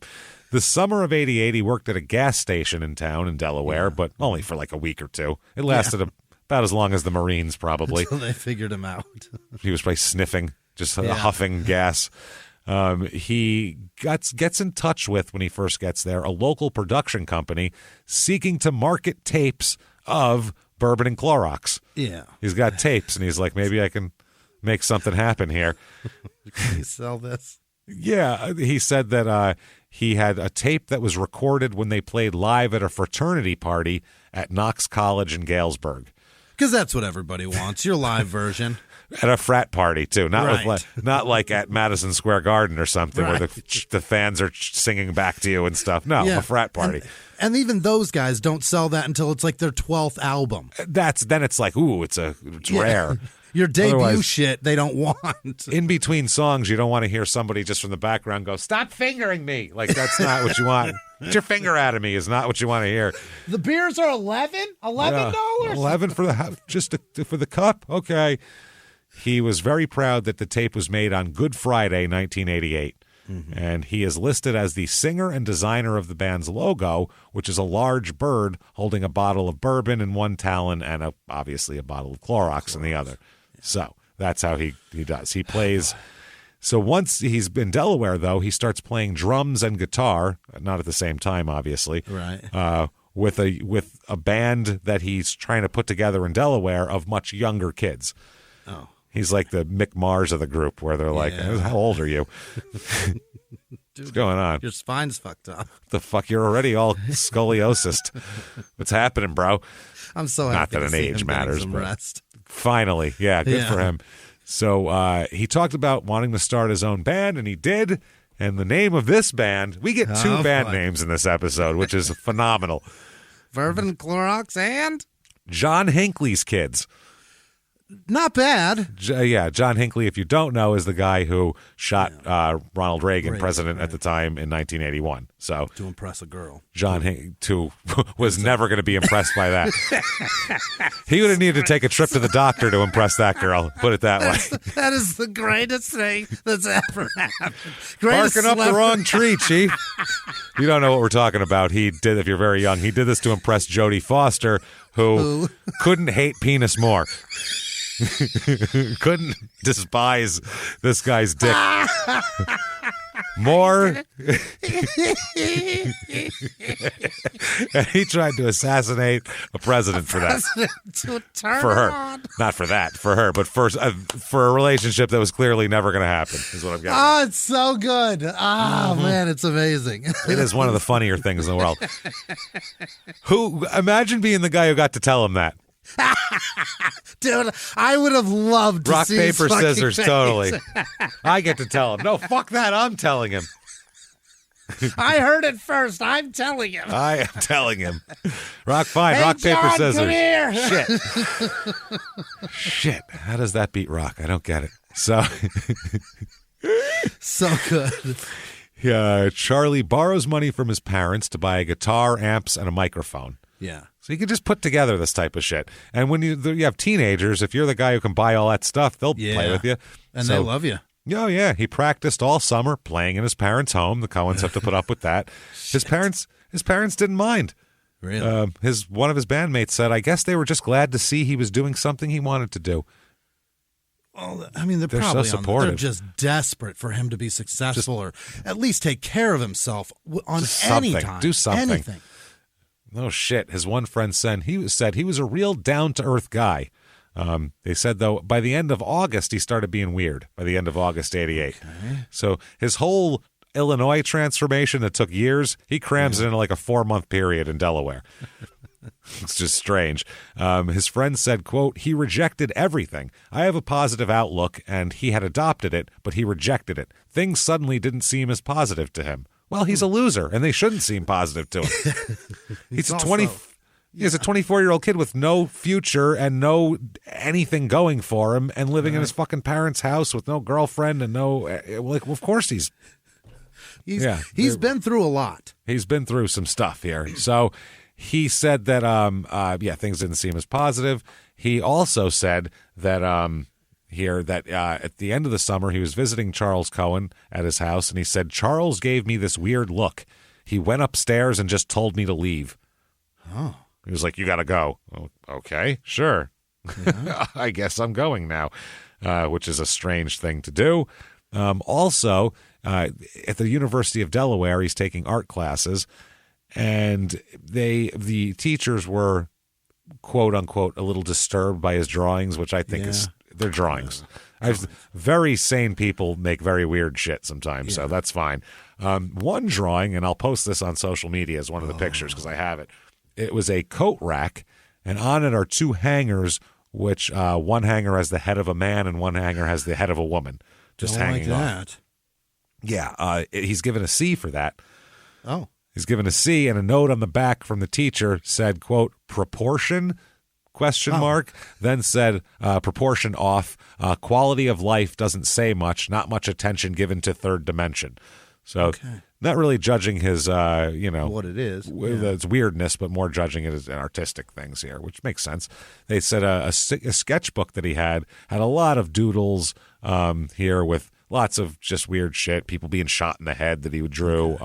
Also had the words, fuck you, with an arrow pointing toward the words mom and dad, and then the words I hate you up the side, and then death of happiness under that. So I don't know what would make you write that outside of the 11th grade, but yeah, I mean everything that you have in your 20s is attributed to them. Well, and he's mad at them for that. Yeah. I think he realizes that, and he's mad at them for that rather than realizing that this is his own fault. You know what I mean? Right. So he had to, he said he had angry and frequent fantasies during this time about killing people and death and violence and shit like that. He said that he told the psychologist that he felt the need to commit murder to, quote, get the anger out of his system. Had to do that. On Halloween in 1988, he traveled to New York City with the intention of finding a stranger to kill, which in 1988, if you were looking for murder, you just wanted to murder a person, to go to New York City from somewhere else, kill a stranger, and then leave, you're getting away with that. Pretty Unless you easy, do it in front of a cop, you're getting away with that. That at that point too, New York City's violent crime rate was like 4 times what it is now. It was fucking bonkers, you know. So Times Square was a nightmare. it's still, that was pre-Disney. It's a nightmare now. It's fucking Disney bullshit. Before it was like, keep your kids out of Times Square. Now it's So he searched through Central Park and he couldn't find a victim. He said. What? He's also probably had 4 people stalking him at the time, so he was probably got scared. He said he couldn't find a victim. He probably goes, I got a little terrified, is what happened. He had a tail. Yeah, Jesus. So he returned back to Delaware unfulfilled. So he's very sad about there. So that's Halloween night. By November 12th, he's bubbling. He's boiling. Wow. And November 12th, I'll let him narrate this, 1988. Oh, boy. He's at home, and he says this, quote, "They were both awake," meaning his parents. "It was night, but I'm not sure what time, 8 or 9 maybe. My father was watching TV downstairs. My mother was in the kitchen. I called my father upstairs to my room. I told him, I want to show you my latest piece of artwork. Oh, boy. That's how I lured him up to my room with the intent of killing him." That's what he says. He said, quote, "I had the dumbbell in my hand, a 10-pound dumbbell." And while he was telling this too, he was like curling his arm, like showing you a dumbbell. He said it was solid and hard. He said that Martin, his dad, walked into the room to look at his art. And he said, quote, "So then by the way, the kid's 24 years old. This man is 24 years old. And he calls his father, who's been at work all fucking day, and says, hey, come look at my artwork. And his dad comes. Think about that. His dad doesn't go, Jesus, you're 25. Get a fucking job. I don't care about your pictures that you're drawing. That's what my father would have. That's what my father would have said. I'm not looking at your picture. And he would have been right. Largest mental health facility in Delaware, and I just got home. Give me a second. You know the shit I've been dealing with all day? Literal shit. I saw somebody's shit. They wrote their name with it on the wall. It better be better of a drawing than that. Yes, because I got to say, his shading was pretty remarkable. He did it with shit and blood. He got orange out of that. What'd you do? What'd you do? It was like the Sacha Baron Cohen fucking sketch. Where the guy, remember that one where he's got the... No. You didn't see that on his new show where he's got one of his characters is this artist who is in prison and makes art out of only things that come out of his body.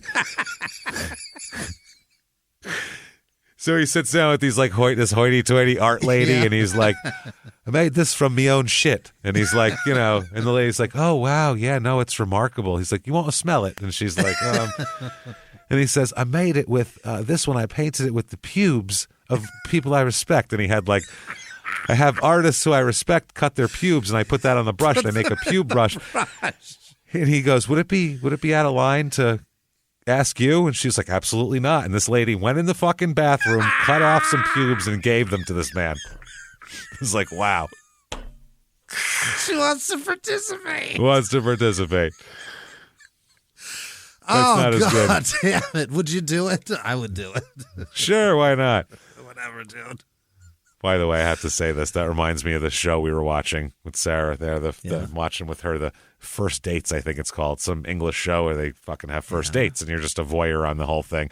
And there was these 2 girls on a date, and they're talking about piercings and going back and forth. And you have tattoos? I have tattoos. And their heavy English accents. Yeah. Like, you have tattoos? I have tattoos. And they're going back and forth. Tattoos. And he's like, and the one girl's like, piercings? Yeah, I have piercings. And what do you have pierced? And she goes, I have, me ears and me nipples and and vagina. And the other girl goes, your vagina? Wow, like your clit? Yeah. And then the other girl goes, she looks at her right in the eye and makes a little, like an upside down U. Yeah. Makes a little arch with her finger and goes, me hood.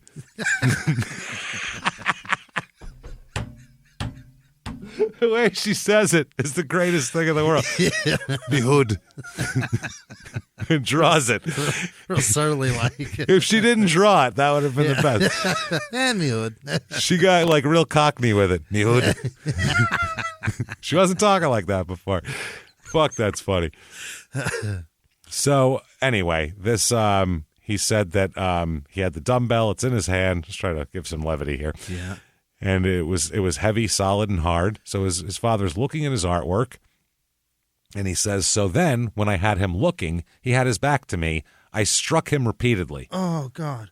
He said the first blow was to the back of the head and caused him to fall to his knees. And he said, I didn't knock him out, but he went down.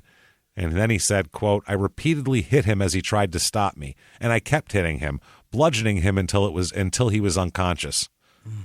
Okay. Then he grabbed a folding knife with a 4-inch blade. Yeah. Here. He called the knife, I don't know if it's the name of it. It's what they're called, an Uncle Henry, it says. Never heard of it. Never heard of it, but it's just a 4-inch folding knife. Uh-huh. He had placed the knife on a nearby dresser beforehand. Wow. Intending to use it. Yeah. He says, quote, and then I stabbed him because he was still breathing. He stabbed him in the neck, thigh, back, stomach, chest. Everywhere. Cuts on his hands indicated he was still conscious and trying to fight back at the time, too. He says, Cohen will say, I don't really remember. I know I stabbed him repeatedly until he stopped breathing. I stabbed him until I was sure he was dead. Like a prison. Like a prison, yeah, like a crazy prison attack. Then they said, well, what'd you do then? And he said, well, I went out of the room and yelled downstairs, Mom, Mom. Oh, no. Dad fell down. Come up quick. Dad fell down. Come up quick. Come up and look. So here comes his mom with her cane. Yeah. Going up the steps, hobbling into her room. And Charlie would say, she made it up the stairs surprisingly quickly before she thought my dad was in trouble. Because she thought my dad was in trouble. She thought because he had health problems also, so she was in a hurry to come and see him. She was carrying the cordless telephone. She's got the portable phone there, ready to call for an ambulance if need be. And Charlie says, I don't know what I said, but as soon as she got to the top of the stairs and her back was turned, I picked the dumbbell up off the top of the banister. And he said that his mother must have sensed what was going to happen because she turned and faced him. She turned around. Yeah. She had some sixth sense or something. And so she saw it, and he said, quote, she saw it coming. She turned around, and I hit her directly. Oh, man. That's fucking cold, man. That's She's really got cold. So many health problems. That's cold, right in her face, too, looking at her. Fuck, God. Man. He said she tried to defend herself. She raised up her left arm to try to do it. And he said, but she was too weak, to stop me.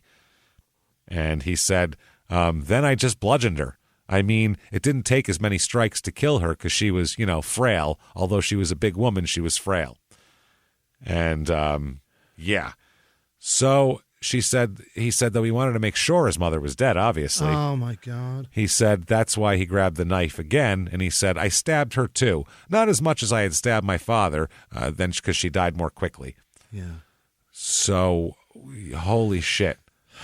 The wounds to her throat are so deep and wide that her head was almost severed from her body. Of course. Yeah. It was a Nicole Simpson exact wound. So he looks around. He's like, holy shit, I did this. Both his parents are dead. He takes a shower, get the blood off of him, obviously. There's a lot of blood. Fucking. I can't imagine. Yeah. Ton of blood. He smokes a cigarette and watches out the window to see if the cops are coming. He said that, this is a quote from him, I watched out the window to see if the police were coming. When they didn't come, then I ransacked the house to try to find money. Meanwhile, they've been giving him money. Yeah, you've had money. This is the type of guy who would say, I'm going to go travel through Europe, and his parents would pay for it. It's ridiculous. Like, would have done anything for him. So he rifled through their personal possessions, their bedroom, their drawers. All the drawers are all it looks like, somebody robbed the place. Yeah. His mother's handbag, his father's wallet he found, so he was looking through there. He said, any place I thought they might have money saved or hidden, and any jewelry, anything valuable I can find. So he loaded this up, along with a shitload of tapes, cassette tapes, music. He's got to have his tunes, man, Warrant just came out, you know what I'm saying? She's my cherry pie. It's banging. It's banging shit. I'm going to get my Skid Row in there. He also a Sony stereo cassette player, so his boombox, and some clothes, a guitar, and an amp that he planned to sell. And he jumps into one of the two cars that the family has here, and he drives off into the night to do what, Jimmy? What? Buy coke. That's what. Oh, God, Jesus Christ. Now he's going to go on a coke binge. This is, and then? Oh, it gets... His and then is terrible. His and then is not even close to... Oh, my God. To fruition yet. His and then is brutal and nasty and just as vicious as his pre-then. So he takes off. He ended up with about $500 to $700 in cash from the house. Yeah, because that's the thing about successful people. They don't have their cash in the fucking house. No, they keep it in there. They keep a few bucks in case. They got a bank, they got a portfolio. They got places where it goes. They keep a few bucks in case a tree guy comes over and has to like trim a thing, and that's what they do. So he drives to Newark now. Yeah. Newark, New Jersey. Yeah.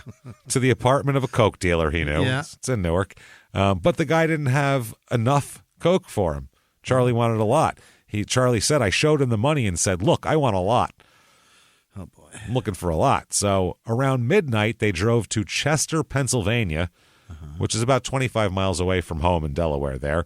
So this is a spot that he knows he can buy drugs. When he gets there, unfortunately, he's held up at gunpoint. That is crazy. Imagine being first. like, you'd almost want to explain to this person, Yeah. I've murdered 2 people tonight. Do you understand? You think you're a bad motherfucker? I just cut my mother's head off. Do you know what are I you just talking did about? to my fucking parents? What do you think I'll do to you? But they robbed him. Again, a gun is Yeah. pretty powerful for there. It So they is, robbed yeah. him. And so he returned to Delaware with his Newark dealer. Yeah. They did get some coke, though. They ended up buying some. They had some money and whatever. So he snorted some, freebased a little bit. Got to get that in there, obviously. And then decided to return to Chester again to get more drugs. That's how powerful coke is. Yeah, You got robbed at gunpoint, and you're like, I'll go back there again tonight. I'll give it a shot. I'll give it a shot. Another hour. What are the odds, right? Can't happen He's twice. gone by now. Yeah. So a second drug dealer that he met there, not the one who robbed him, got him more coke. Okay. And then he returned home with this guy, this drug dealer who gave him more coke. He's in his car. He parks it behind the post office at the time. And he said, quote, I said, wait here. I'm going to get some merchandise. If you help me sell it, I'll give you half. And I promised him a VCR and a TV.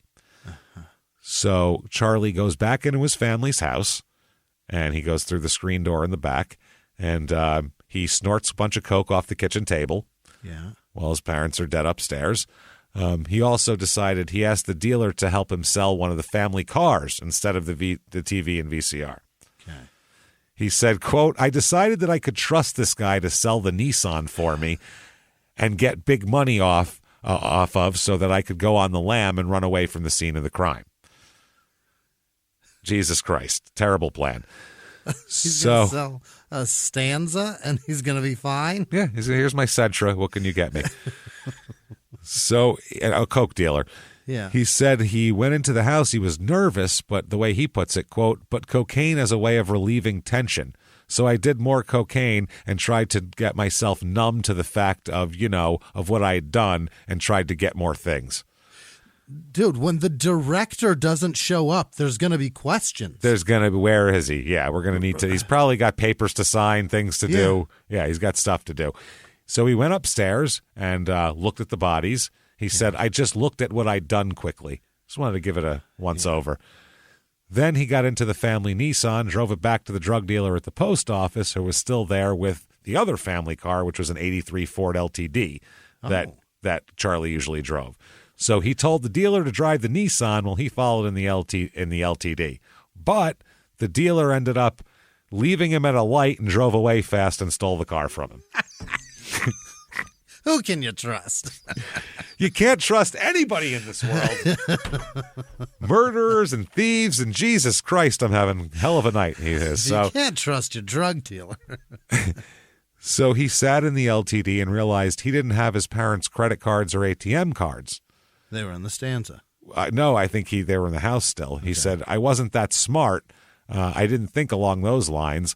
The more main factor for me was just to kill them. I wanted to kill them, I wasn't really thinking about anything beyond that. Clearly. That's a big part of it. The dismount is, as we said many times, The dismount is the issue. Yeah. So the next morning, they, according to someone at his job, quote, Dr. Cohen is here every day at 6:30 in the morning. He's an extremely reliable person, so his staff was concerned when he was not at work on Monday. Yeah. At 6:45, we started sweating. Yeah, exactly. So the hospital officials received a call from Cohen's sister, who was in New York, and she was wondering if he was at work because she was worried that she usually spoke to her brother by telephone every Sunday night and didn't hear from him. Oh, shit. So she hadn't been able to reach him at all. So 2 hospital staff members went to the Cohen home late Monday afternoon. They called the real estate agent who rented them the townhouse to let them into the locked house with the key she had. Okay. Yeah. And that's when they found the bodies upstairs. Boy. These poor people, Jesus Christ. Oh, man. I'm just the HR lady. Fuck. Yeah. This is rough. I don't want to see this. God damn. So the cops show up. No signs of forced entry into the house, which would have been, burglary, but there's a lot of shit missing. Right. So no forced entry, but a bunch of shit missing is a bit of a red flag. Yeah. Mm-hmm. So the door was locked when workers opened it, they said. The police said they don't know at the time if anything was taken from the house or if it was burglarized because they don't know what should have been there and what's gone. They have no idea. Right. The leading investigator says a lot depends on what Charles Cohen has to say. They want to talk to Charlie a lot. They said the family's 2 cars were gone and Charlie was missing. So at the time, that's weird. They said, we don't know if he's a victim or a suspect because the fact that both cars are missing makes us worry that maybe he was kidnapped or multiple people came. Charlie can't drive 2 cars away. That's what they're thinking about. Yep. That's difficult. So they're like, this is really crazy. And Charlie doesn't show up for his classes at the University of Delaware either. They go there. He doesn't show up. But physical evidence that they start to find around the house starts to add up to, we need to talk to Charlie. This is bad. Autopsies. Okay. This is pretty bad. Martin, so buckle up for this one, everybody. If you're squeamish, fast forward a couple minutes here. Martin had 4 gaping wounds on the back of his head. The coroner estimated they'd been made by at least 6 blows from a blunt instrument, and they were consistent in size and shape with the edges of barbells. So, fuck, dude, broke his skull. The blows had caused brain damage, brain hemorrhaging, and numerous skull fractures. Heavy blows. Fuck, it's a 10-pound thing. That's brutal. The coroner found a deep, hook-shaped cut on Cohen's neck, which had severed a major artery, and large independent lacerations on the bridge of his nose and on his right temple. He had small cuts on his forehead, nose, and one of his eyebrows. There was 8 stab wounds on his back, as well as 2 which had entered his lungs. Smashed his fucking head with this thing and then stabbed the shit out of him. Stabbed him really, really badly. He had several cuts on the fingers of both hands, which meant it was a struggle while he's trying to defend himself, defensive wounds. The murderer hadn't simply knocked him out and quickly stabbed him, they said. There'd been a struggle, and Martin Cohen died fighting, they said. The cause of death was listed as massive internal and external bleeding. So they said the 2 gashes on the back of Ethel Cohen's head were similar to those on the back of Martin's head, with similar skull fractures, brain damage, and brain hemorrhaging. There was a 6-inch long, 2-inch deep gaping wound on the front of her neck just above her Adam's apple. Oh, my. It severed her trachea and right jugular. And they said the murderer made at least 3 separate knife strokes inflicting the wound. This wasn't one thing. He was hacking away trying to get his mother's head off, for Christ's sake. Wow. The coroner concluded the severing of the right carotid artery had caused the death of Ethel, obviously. So they said that the attacker knew where to cut the main arteries on both victims. No alcohol was found in their bloodstream or liver, either one of them. So, wow, let's just say that. The Newcastle police set up round-the-clock surveillance on the townhouse. They want him to show up, obviously. Mm-hmm. They have plainclothes officers stationed in unmarked cars all over the place in town, too, just looking for him. They can't find him. They noticed several detectives went through the house and noticed that there wasn't much clothing in Charlie's bedroom. Oh. So the bureau, his dresser, only had 2 pairs of underwear and no socks. and that remained. So, I mean, they're like, well, that's weird. He only left 2 pairs? Yeah, he just grabbed a bunch. They also found 3 drawings on the coffee table that was Charles Cohen's bedroom. All 3 drawings showed a portable Sony cassette stereo on the table, but there was no stereo on the table. So he drew the table in front of him with the box. And it's gone. And it's gone. So, like, well, that's probably missing, we assume. That is crazy. Yeah. They also found several more pieces of artwork, including a watercolor and pencil drawings of several bottles, a small fish bowl, and a pair of eyes. That's weird. Titled "Eyes Without a Face," like the fucking '80s song. He found a collage of all sorts of shit. It's all of this creepy shit they're finding now. Charlie does not attend his parents' funeral in Queens. A bunch of people from his job attended it. It's a big funeral. Yeah. They end up finding the car a couple days later. The Nissan, not the LTD. Okay. Yeah. They find it, and this is very strange, they find it near Chester, Pennsylvania. Oh. Yeah, where you get Coke. Detectives, for the life of them, cannot explain how it got to Pennsylvania, where it was found there, because they believe that Charlie is driving the other car, a black 83 Ford LTD, and they haven't found him. So, like, what the fuck is going on here? How do you drive 2 cars? Did he drag this here? What is that? Yeah, did he tow it? So, less than 2 weeks after the murders, they still can't find him. Oh, 10, 12 days. It's Thanksgiving weekend, and by then, they can't find him because he's in Los Angeles. He got to L.A.? Charlie's hanging out on Skid Row. Really? Yep. Skid Row, L.A., downtown. That's where he is by Thanksgiving. Shit. He got all the way over there. He almost got arrested before that. Oh. His black LTD, which now has stolen California license plates on it because he just switched them out, which he knew that they'd be looking for the other ones. Right. It got towed because it was on a Christmas parade route. So he wouldn't know that. Nope, not at all. So he tricked a parking attendant at the impound lot into letting him get into his car to get medication, he said, or something important. Just took off. He just drove away after trying to run the parking lot attendant over. The guy had to dive out of the way to get away from him. That's awesome. He peeled off. So this is quite the adventure he's having right now. This is wild. So he's clearly very wanted, extremely wanted. After a while, he ends up on America's Most Wanted. Is that right? Oh, yeah. He's on the run. He brutally murdered his parents. He's capable of anything. He's got Walsh talking about him. Oh, yeah. It's the whole country's talking about him. So they're talking about bourbon and Clorox on there and everything like John Hinckley's kids. It's fucking crazy. So, and time goes by. Yeah. Weeks go by. He's on America's Most Wanted 3 different times. Wow. 3 different times they put him on because they still can't find him. 24 years old, white male, 5'10", 160 pounds, brown hair, blue eyes. Thought to maybe be in the Sacramento area is what they think here. Yeah. They said that according to the show that Cohen frequents parks and soup kitchens, sleeps in alleys, and frequents other places where the homeless congregate. You know, a real life... The real fucking, the good life, the fucking, why would murder and then have to live? Why would you trade your life for this? I get when care. You're like, I wouldn't I'm care. going to kill my husband and get the insurance and live a whole different life. This is terrible. This is not a good thing to do. I wouldn't give a fuck if my mother walked in my room and called me a loser every day. If she's Who cares? Still willing to pay for everything? At 24? Great. Yeah, you're Holy right, Ma. Shit. Good night. Yeah, bye, Ma. Here, I need more fucking watercolors. Make the meatloaf. Make me money. Give me more money. So, yeah, he likes to hang out in places where the homeless congregate, they say. Oh, my God. He said he may be driving a 4-door LTD with Delaware license plate 340157 or Illinois plate MC3599, which now he's got a California plate we know about.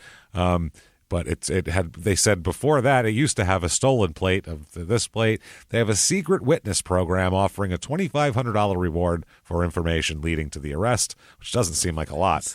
Seems fucking cheap as shit. Less than what the LTD is worth, probably. For a double murderer? $2,500. Yeah. Brutal double murder. That's less than what that Nissan's worth. No shit. So they go, where could he be? They said he must be. They believe that he's hanging out in like homeless encampments and shit, and they're like, this is their conclusion. He must sometimes have sexual relationships with women and probably rob gay men who are afraid or embarrassed to report the crimes. Because that's like, he's a hustler. He's like Kai, you know what I mean? Yeah, He's hustling on the street. So these drifters, they hustle. That's what you got to do. Sure. So he drifted around California, crisscrossed the country, by the way, blending in with homeless and transients. It's familiar again. So by February 1989, oh my God, still on the run, months later, 3 fucking months. He has been staying at the Salvation Army Men's Shelter in Sacramento there. He worked at a produce warehouse at one point and used the fake name Michael Richards, which Really?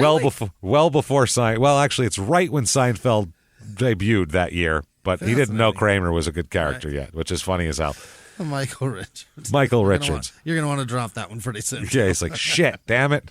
I'm a murderer, but I'm never mind. I'm not Forget that. it. Forget it. So he said, while staying at the shelter, Charlie, he was a frequent viewer of America's Most Wanted, and he saw a promo for the show about fugitives, and he saw that they're going to feature him.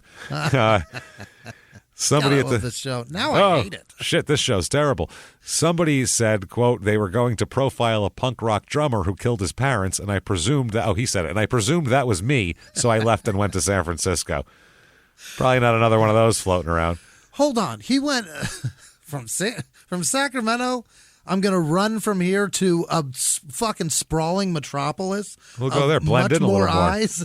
You can blend in, though, better in California. Nobody looks twice at the street people in California and San Francisco. You can just blend right in with the group there.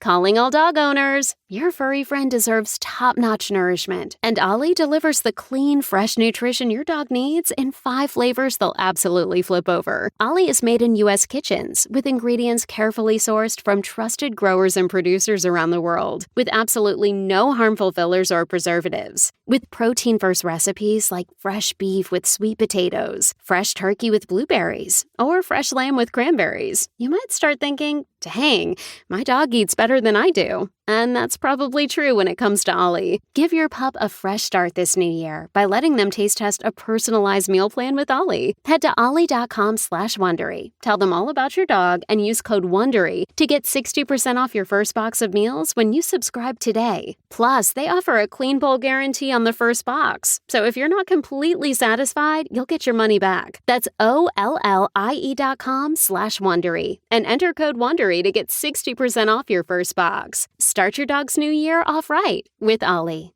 Start your dog's new year off right with Ollie. Creating really great retail experiences is tough, especially with multiple stores, teams of staff, fulfillment centers, separate workflows. It's a lot. But with Shopify Point of Sale, you can do it all without complexity. And let's face it, acquiring new customers is expensive. With Shopify POS, you can keep shoppers coming back with personalized experiences and first-party data that give marketing teams a competitive edge. In fact, it's proven, based on a report from EY, businesses on Shopify POS see real results, like 22% better total cost of ownership and benefits, equivalent to an 8.9% uplift in sales on average relative to the market set surveyed. Want more? Check out at shopify.com/Wondery, all lowercase, and learn how to create the best retail experiences without complexity. Shopify.com/Wondery. So, yeah, that's... I assume that was me. That's hilarious. Reminds me of the mob guy that my friend knew who got busted. He was on America's Most Wanted, and somebody in a bar that he was in said, that guy don't look too tough, and he beat the shit out of him and got arrested for it. He said, how fucking tough do I look now, motherfucker? That's how dumb people are. So while in San Francisco, he comes across a man named Conrad Lutz, Lutz, who is 51 years old. He is the vice president of the Wells Fargo Bank branch there. Oh. Yes, he's a banking executive. He had, he lives in the city. He's got a nice apartment. He does well for himself. Sure. Now, Charlie liked the city. He liked it a lot. He befriends Conrad Lutz on the street. Quote, really? Befriends him. Yeah. A banking executive, befriends a homeless drug addict drifter on the street means we agreed to, I'd blow him, or he'd blow me, probably more like it. One of the two. So Lutz, he's a gay man. Lutz, he lives alone, and he would often meet transient people and bring them home with him. So he bought Cohen a fast food dinner when he first met him. He bought him whatever. So Charlie said, in so many words, he had propositioned me. He was interested in me sexually, and I was very tired and interested in getting some sleep. Mm-hmm. So he was like, fuck. So Cohen decided that he would spend a night with Lutz. And he said, quote, and I had planned for the next night to kill him. He was like, I gotta catch up on some rest tonight, but I'll kill him the next night. So after dinner, they went to Lutz's apartment where Cohen slept that night. The next day, Lutz left for his job, but he didn't leave a street hustler alone in his apartment, obviously. Lutz gave him enough money to buy food and spend time at an all-day movie theater. He said, go see a few movies. I'll be back later. Watch them all. Yeah, here's like $50. Go have a day. So Cohen did that, and while he was doing it, he started plotting his moves here. He said, quote, that night I had promised him that I was going to give him sexual favors, Charlie says. But really, I had the intent of killing him to try to get money and valuables from his apartment so I could continue to evade the law and prosecution. He's very specific about what he's doing. Sure That's his quote, by the way. That's he said he wasn't worried. He said Lutz was smaller than him and just more frail. He said he wasn't worried about overpowering him. So the next day, February 24th, he waited across the street from where Lutz worked. Lutz left his job around 5. They took a bus to Castro Street and got dinner at a restaurant. They took another bus to Lutz's apartment on the second floor of a 2-story building. They get there about 7:30. Cohen eats some ice cream while they talk and watch a movie on TV. Mm-hmm. No drugs or alcohol, he said that night, just ice cream. So the front apartments, there's 16 units in this apartment building. The front apartments faced the street, while the back units had patios that overlooked a ravine. Oh. So this place it's a small apartment, had a TV, stereo, all that sort of thing. Cohen said he noticed the glass case had CDs and records in it. And Charlie said, quote, I knew he had wealth, and I saw that he had a really nice stereo system, compact discs, everything like that. Fucking CDs, man. That was hot shit back then. Like, dude's got CDs. He said, I was most concerned with getting quick cash so I could get off the streets before the Sunday night program of America's Most Wanted. Mm-hmm. That's what he's doing. He's just trying to hide. So he said, after watching the movie, they headed into the bedroom around 10 p.m. He said Conrad Lutz undressed and got into bed wearing just a towel around his waist.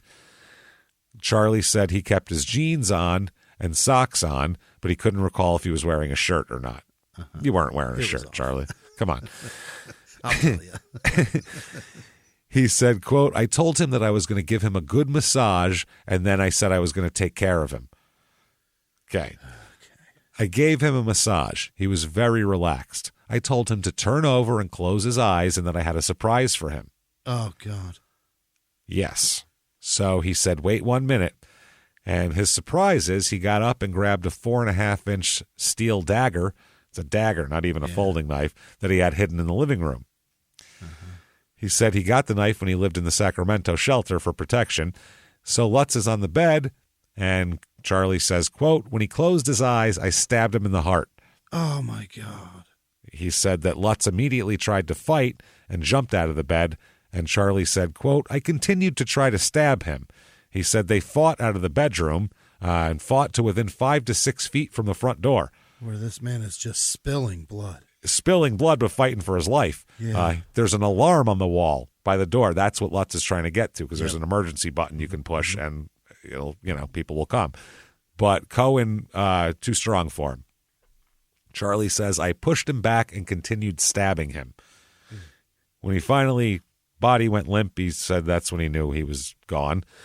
So Charlie said he died soon after that. He dropped the knife on the floor next to Lutz's body. There's blood fucking everywhere. Yeah. So he doesn't bother to try to clean up the scene. What's the point? He just takes a shower, though, to get the blood off of him. He left his pants that had Lutz's blood all over them. He just left them on the floor. And he changed into an extra pair that he had and began, going through looking for valuables, ransacking the joint. He got a bunch of shit. He's collecting things. He's got a big sack, and he's throwing, got a pillowcase, stuffing it with CDs and shit that he can sell. And all of a sudden, San Francisco Police Department, open up. Oh, no. San Francisco Police, open up. Neighbors heard a struggle and called the cops. Yeah. 'Cause this is a nice building. This isn't like some trash building where people are ODing in the hallways and shit. It's like a nice building. This is where executives say. Absolutely. Cohen said, quote, they knocked on the door and said, we have a report from your neighbor. Open up. This is the police. Oh, shit. And Charlie said, quote, I just sat there in the living room as the police were knocking on the door. I was trembling. I fucking bet you were. I'll bet, yeah. He said he stayed silent and eventually they left. What? Nobody home. Yeah, I guess you can't do anything. What are they going to do? Yeah, they don't have any evidence that there's no smell or no anything they can go on. So they never came back, he said. So oh my God. They just left. So for the next 2 or 3 hours, he just started packing duffel bags with shit. Oh my God. Compact discs, records, stuff that were easily offloadable. He got about $15 in cash out of the whole deal. Jesus Christ. He also grabbed Lutz's cufflinks, his gold ring, and removed an expensive watch, how the fuck do you say that? It's some fancy 80s brand. I don't know expensive shit. I don't know, Piguet. I've heard it said before, but I don't remember. Yeah, I think it's Peugeot, something like that. So he takes all of that off him. Charlie said there was a lot of blood encrusted in it, and I kept the watch for a while. What the fuck, man? He said he later sold it for about $10, which is way undervalued. Yeah. He said, I believe it was worth a lot of money, but I didn't get much for it. On the street, it's not worth a lot of money because if you're a crackhead who needs money, they're like, well, I'll give you this. What are you going to do? So he didn't bother up cleaning the scene. Charlie said, quote, it was a very gory scene. I believe it. Coming he from stabbed him. a man in his heart. A lot. They later found, by the way, the police found Charlie's fingerprints on items all over the apartment, as well as on a used condom.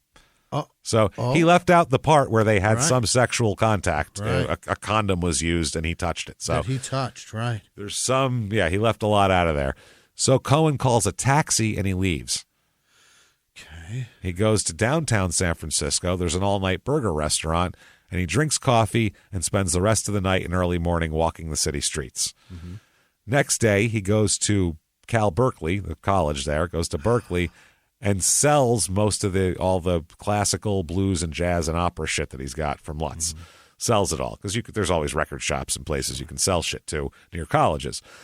So he goes back to San Francisco and checks into a hotel for a week under an assumed name. He sold some of Lutz's other belongings around San Francisco, but he kept some of them, like the cufflinks he held on to for a long time. He said, I tried to sell all I could, but I guess some of it was not worth anything. 2 days after this, the America's Most Wanted airs, and he said that he was, quote, becoming a nationally televised criminal, is the way he put it. Nationally televised criminal. Yeah, he didn't see the whole program because there's no TV in his hotel.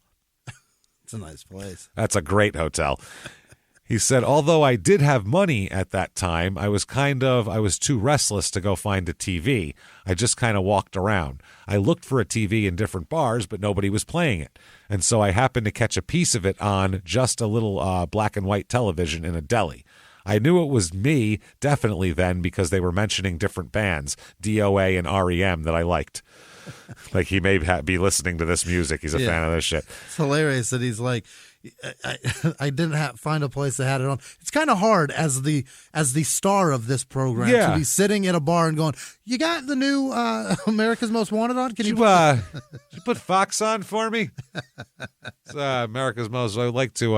Oh boy, this is uncomfortable. So he said that's all he said he heard those bands and he said that he liked. He said, and that's all I needed to hear. It was me, and I just kept going.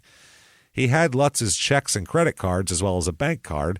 He said he tried to get it to work all over San Francisco and Oakland, but he couldn't. He said, I couldn't get it to go for me. And he said later on, they said, why? And he said, well, obviously I didn't have the code, so couldn't do it. He tried to cash a check at a check cashing place, but was refused. Yeah. So back on the run, he goes back and forth across the country a few times. What? He's hitching rides. He's jumping freight trains when he can. These guys get back and forth. I'm telling you, man, this is very familiar, man. Very familiar. There's the bonus episode we did on Kai, the hatchet wielding hitchhiker, and it's pretty mirrored. But honestly. how do you do this as a wanted fucking man? It's wild. I guess you could grow a beard, have a hat on. I mean, you're anonymous. That's the thing about being homeless. Unless you're arrested, you're fucking anonymous. Yeah. You really are, for good and for bad. Obviously, for sure. You get left to die, and people don't notice you. So he said that police. He lived in New York and in the New England area, somewhere in the Northeast. He would steal from people who were afraid to report crimes. Yeah. Vulnerable people. He said he had the urge to kill again while he was in Provincetown, Massachusetts, but he suppressed it. He went all the way up the Cape?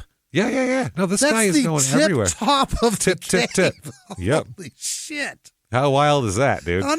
He went to the richest fucking area to the very end of it. Yeah. This is wild. He was in San Francisco a minute ago. Oh, my God.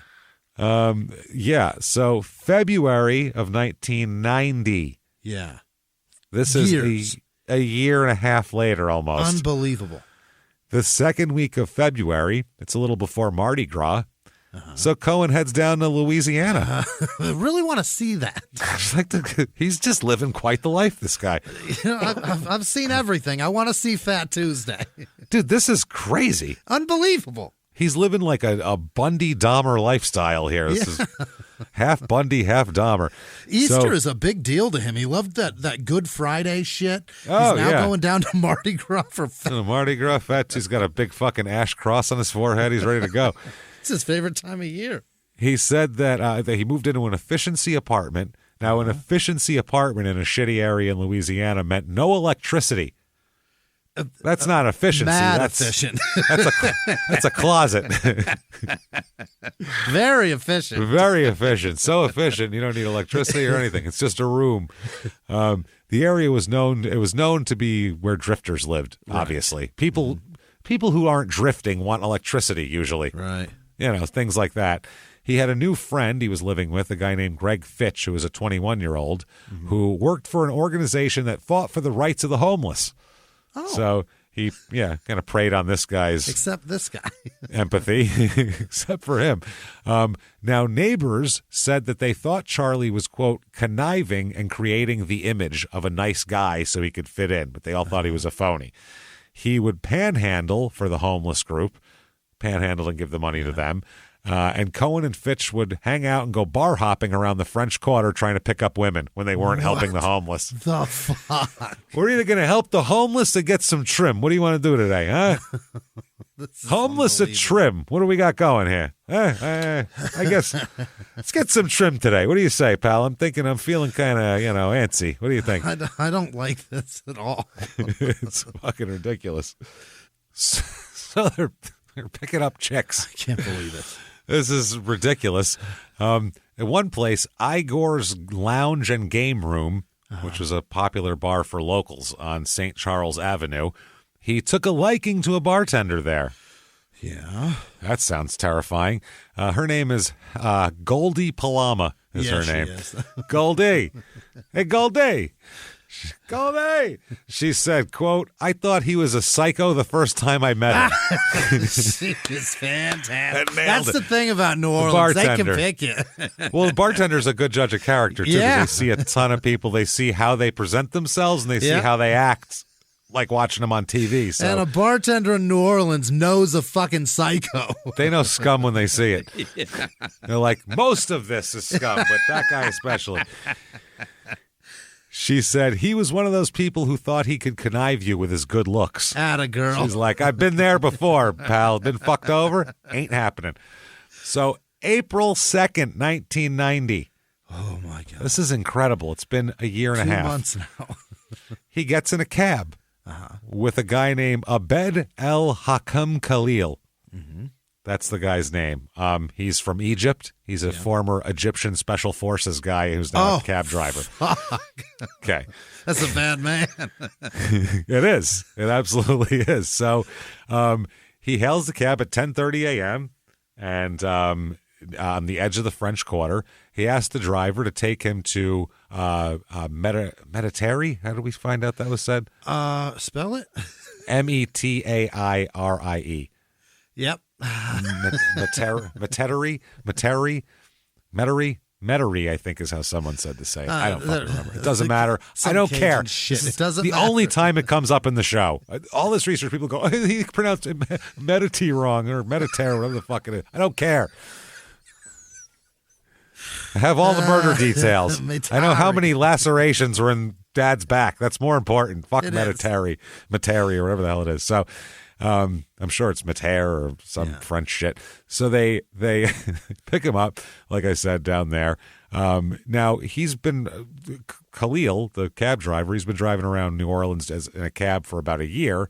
And he said where the guy wanted to go was a notorious hangout where people get drugs. He knows. Yeah.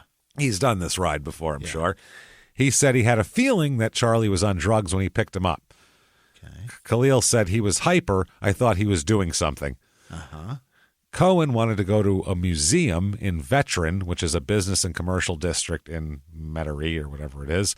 And he said at first they got along good. Yeah. Khalil said, quote, he told me something about the Bronx. And Cohen had been hiding in the Bronx before he came to New Orleans, which you can easily hide in the Bronx. So they said that Khalil, when he first came from Egypt, had lived in New York for a while. Yeah. And so they discussed New York and stuff that they both figured out and all that. Then the talk turned to drugs, with Charlie telling the Khalil that he sometimes smoked cocaine or sometimes smoked crack and snorted coke. Okay. That's what I do. Yeah. He said, but as they got closer to their destination, this town, this is Khalil, quote, 1 minute I am being a New Yorker, friendly to another New Yorker, and then suddenly he has a big change. Oh, boy.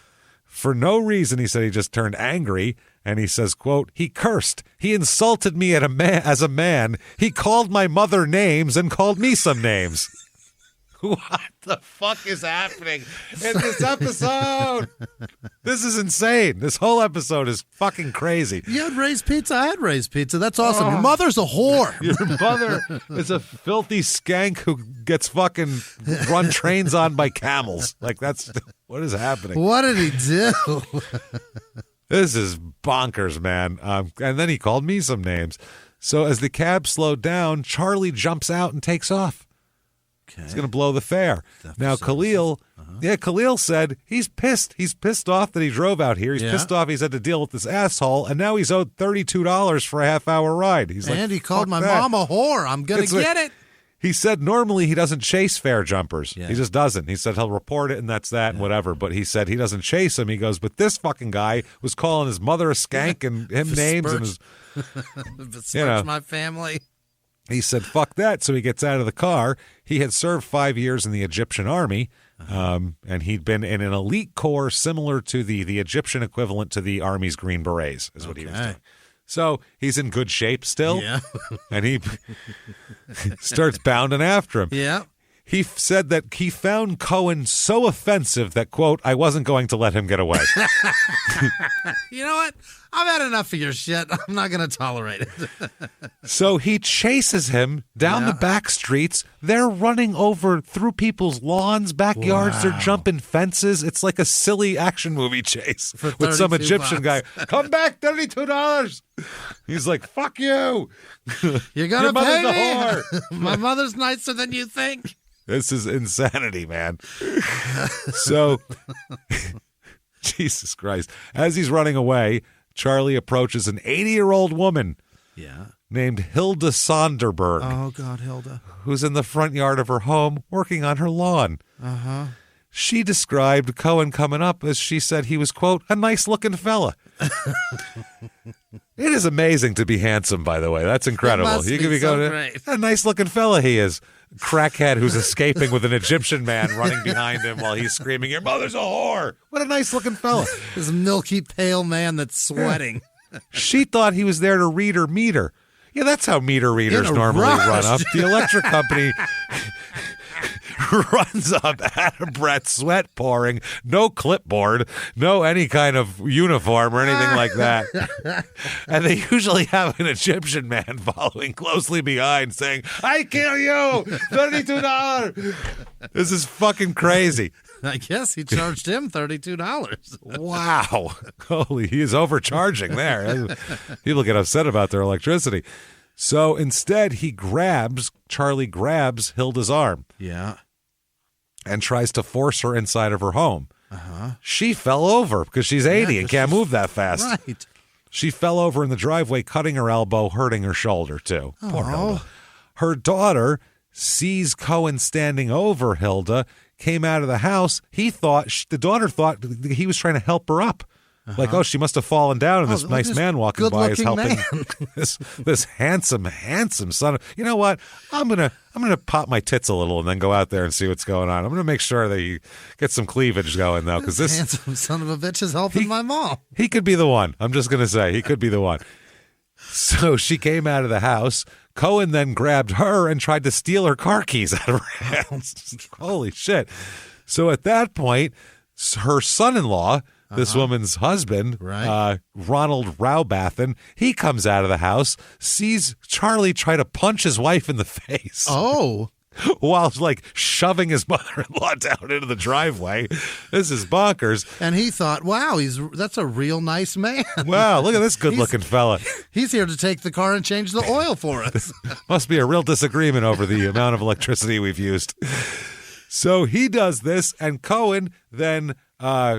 So this guy comes over. So Cohen then turns and punches Ronald Raubathan in the face, too, who broke his glasses. And then he also stomped on Ronald's foot, breaking a toe. Oh. He punched him and stomped him. And then Cohen ran off with now this guy, Ronald Raubathan, chasing him also. He's and an pissed Egyptian too. guy a quarter block behind him going, "You called my mother a whore." And this one's going, "You knocked my mother-in-law down, tried to punch my wife." What is that? This is the craziest scene I've ever seen in my life. That's awesome.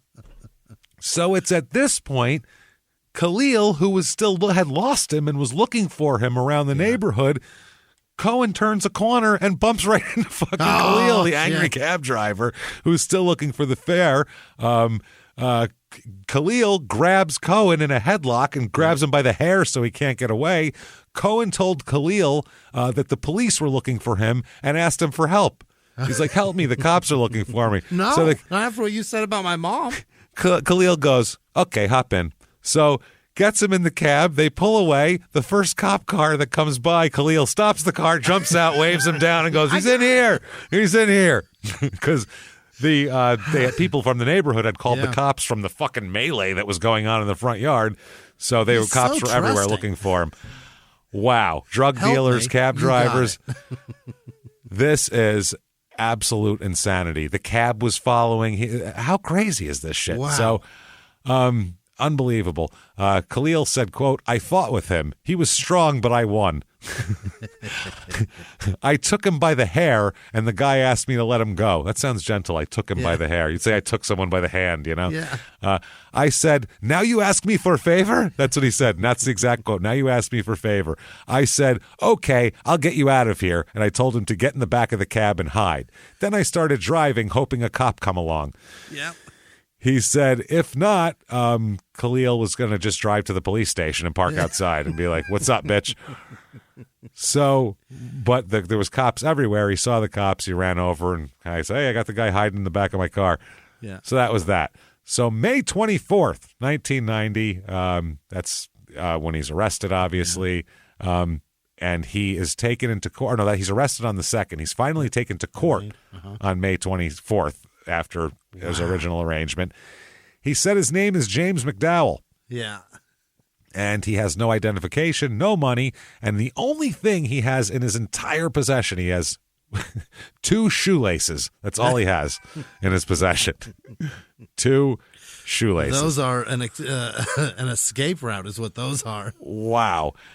He's taken into custody, held in parish jail for 6.5 weeks. He didn't have the $5,250 in bail, is why he's held there till his hearing here.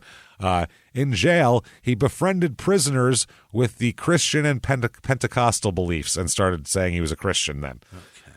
So, May 24th, 1990, he enters a courtroom in Louisiana, Jefferson Parish. And according to the court transcript, you know what? I'll just read the court's transcript. Let's just do that. Yeah. He stands up and says, this is James McDowell, Charlie Cohen, right. says, with all due respect, Your Honor, ladies and gentlemen of the court, I'd like to make a confession. Oh, here. Yeah. So his lawyer, Charlie's lawyer, says, Your Honor, at this time I would advise the defendant not to make any statements. I don't know what he's about to say. And then he turns to Charlie and says, sit down, man. Sit down, man. The fuck you're fucking this all up, bro. Jesus Christ. Sit down, man. Sit down, man. Shit. Be cool. Be cool. He's got no chill out, this guy. He's got no chill. Yeah, but you guys don't know what I need to say. And what you have me here is bullshit. He ignores him. Charlie says, Your Honor, and his lawyer says, sit down. Dude. No.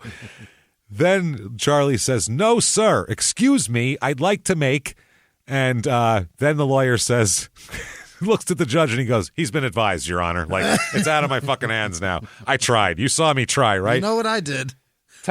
Lady typing weirdly. You saw that, right? You got that? Do not disbar me. This is his own shit. So the judge says, all right, Mr. McDowell, I want to tell you that anything you say can be used against you in a criminal prosecution because you're in a courtroom in front of a judge with a lady typing every word you say. There's literally dummy. no cops here. Holy shit. He said, your lawyer has given you good advice, but if you want to make a statement, you can do so now. Yeah. He says, quote, Charlie says, quote, I realize that, sir. I'm guilty of the charge here today, which was like, whatever, robbery Assault, or whatever robbery, it was. yeah. And services. yeah, and not the least of which, three murders. That's what he says. They're like, what the fuck? You skipped a cab fare. That's what you're in court for. You're on $32 theft, sir. He says, my real name is not James McDowell. My real name is Charles Cohen, and I'm one of America's most wanted criminals. Well, I mean, according to John Walsh. According to John. Then he turns around, looks to the court, and says, I make this confession in Jesus' name. Amen. Amen. So the judge says, I'm going to order that a plea of not guilty be entered in behalf of the defendant. This is a hearing. This isn't like a... Or not. I don't know what you're talking about right now. That is incredible. He said, so I grant his attorney 15 days to file special pleadings. I set his trial date for September 10th because that's all fine, but the judge is only concerned with the cab fare shit because that's what on the docket in front of him. The other shit's somebody else's problem for another time. So then he says, Mr. McDowell, are you able to hire a lawyer to represent you? How long have you been in jail? And he says, I've been in jail a little while and whatever. So this is, wow. Yeah, he says that the murders were just a spur-of-the-moment decision. Or weren't a spur-of-the-moment decision at all. He also says he wasn't under the influence of drugs or alcohol. He was sober, and these were intentional, deliberate acts. And I am 6 weeks sober. You can trust every word I just said. Yep. He said, quote, there'd been no fight that evening, and you can say it was premeditated. That's the fact. That's pretty much covers everything. That's it. Oh, boy. Yeah. Wow. Then they said, I just don't understand. They don't even know about the third murder. I mean, that's what he says, too. Charlie says, I just don't understand. They don't even know about the third murder. I mean, to me, that seems like an important thing that I should tell someone. Yeah. Probably. Yeah. He then talks about Lutz and said, he was very nice. Really, like, treated him well. I know. He said, I had my own plans for him that night, and I carried out those plans. He said the first initial thrust of the blade did not kill him, and he fought for his life. My intent was to kill him and take his money because I knew that the broadcast of America's Most Wanted was scheduled for that Sunday. He is just strapping himself in the every factor they look at in like death penalty shit. Yeah. Is all of these factors. And he's like, no, very premeditated. I absolutely did it for money. Right. That was my only plan. It's fucking textbook. Robbery and personal gain was the motive for all of it. And also I violence to cover up being caught for my other crimes. So it's all in there. It's everything. So they said, are there any other crimes you want to tell us about? And he said, no, there are not. No other murders, no other violent crimes. I could never mug anyone. I don't know. For some reason, it's in my makeup. I could never do that. You can shove an old lady to the ground, then punch a woman and try to take her car keys, but you don't mug. Get the fuck out of here, man. And murdering Lutz is still a mugging. It's just a very violent one. You're still taking his shit. Same shit. Yeah, you just lured him in. It's just much sleazier. Yeah, you went to his house. Yeah, you go up to someone on the street and you go, give me your money, motherfucker. At least that's this is like you tricked him and, made him be comfortable. You romanced him. You had him in a towel on his bed getting massaged, going, close your eyes and I got something special for you. And instead of a blowjob, you got a fucking dagger in the heart. You had a used condom somewhere. Yeah. So they have to get him back to Delaware. They get him on a plane to do this, not a car. Yeah. Now, he's not allowed on the plane with handcuffs or restraints of any kind. The airline will not allow that. Airline. You can't bring a fucking restrained person on for safety. Well, it's a safety thing. If we start crashing, we can't have cuffed fucking shackled people. They need to be able to move around and do things. So he's not allowed. So for security, and so he couldn't run away, they fit his knees with an orthopedic brace that was like he couldn't move very well. It enough. Yeah. Yeah. And they put it under his pants. So his hands were free though, and they were very concerned about that. And they have a stopover too. They don't even have a fucking direct flight. What? So they have to go from New Orleans to Atlanta. What is this? And then from there, by the way, on the flight, Cohen learned that one of the officers, Downs, was an ordained Baptist minister before becoming a police officer. And Cohen said he trusted Downs and felt the police officer was, quote, on my side. Yeah, sure is. They had a 50-minute layover in Atlanta. What? Jesus Christ. They don't have a fucking police plane? Nope, no police plane for this. Then a police plane, a little badge on the side. Yeah. Then they had to go to Philadelphia from Atlanta and then drive to Delaware from Philly. Which is crazy, man.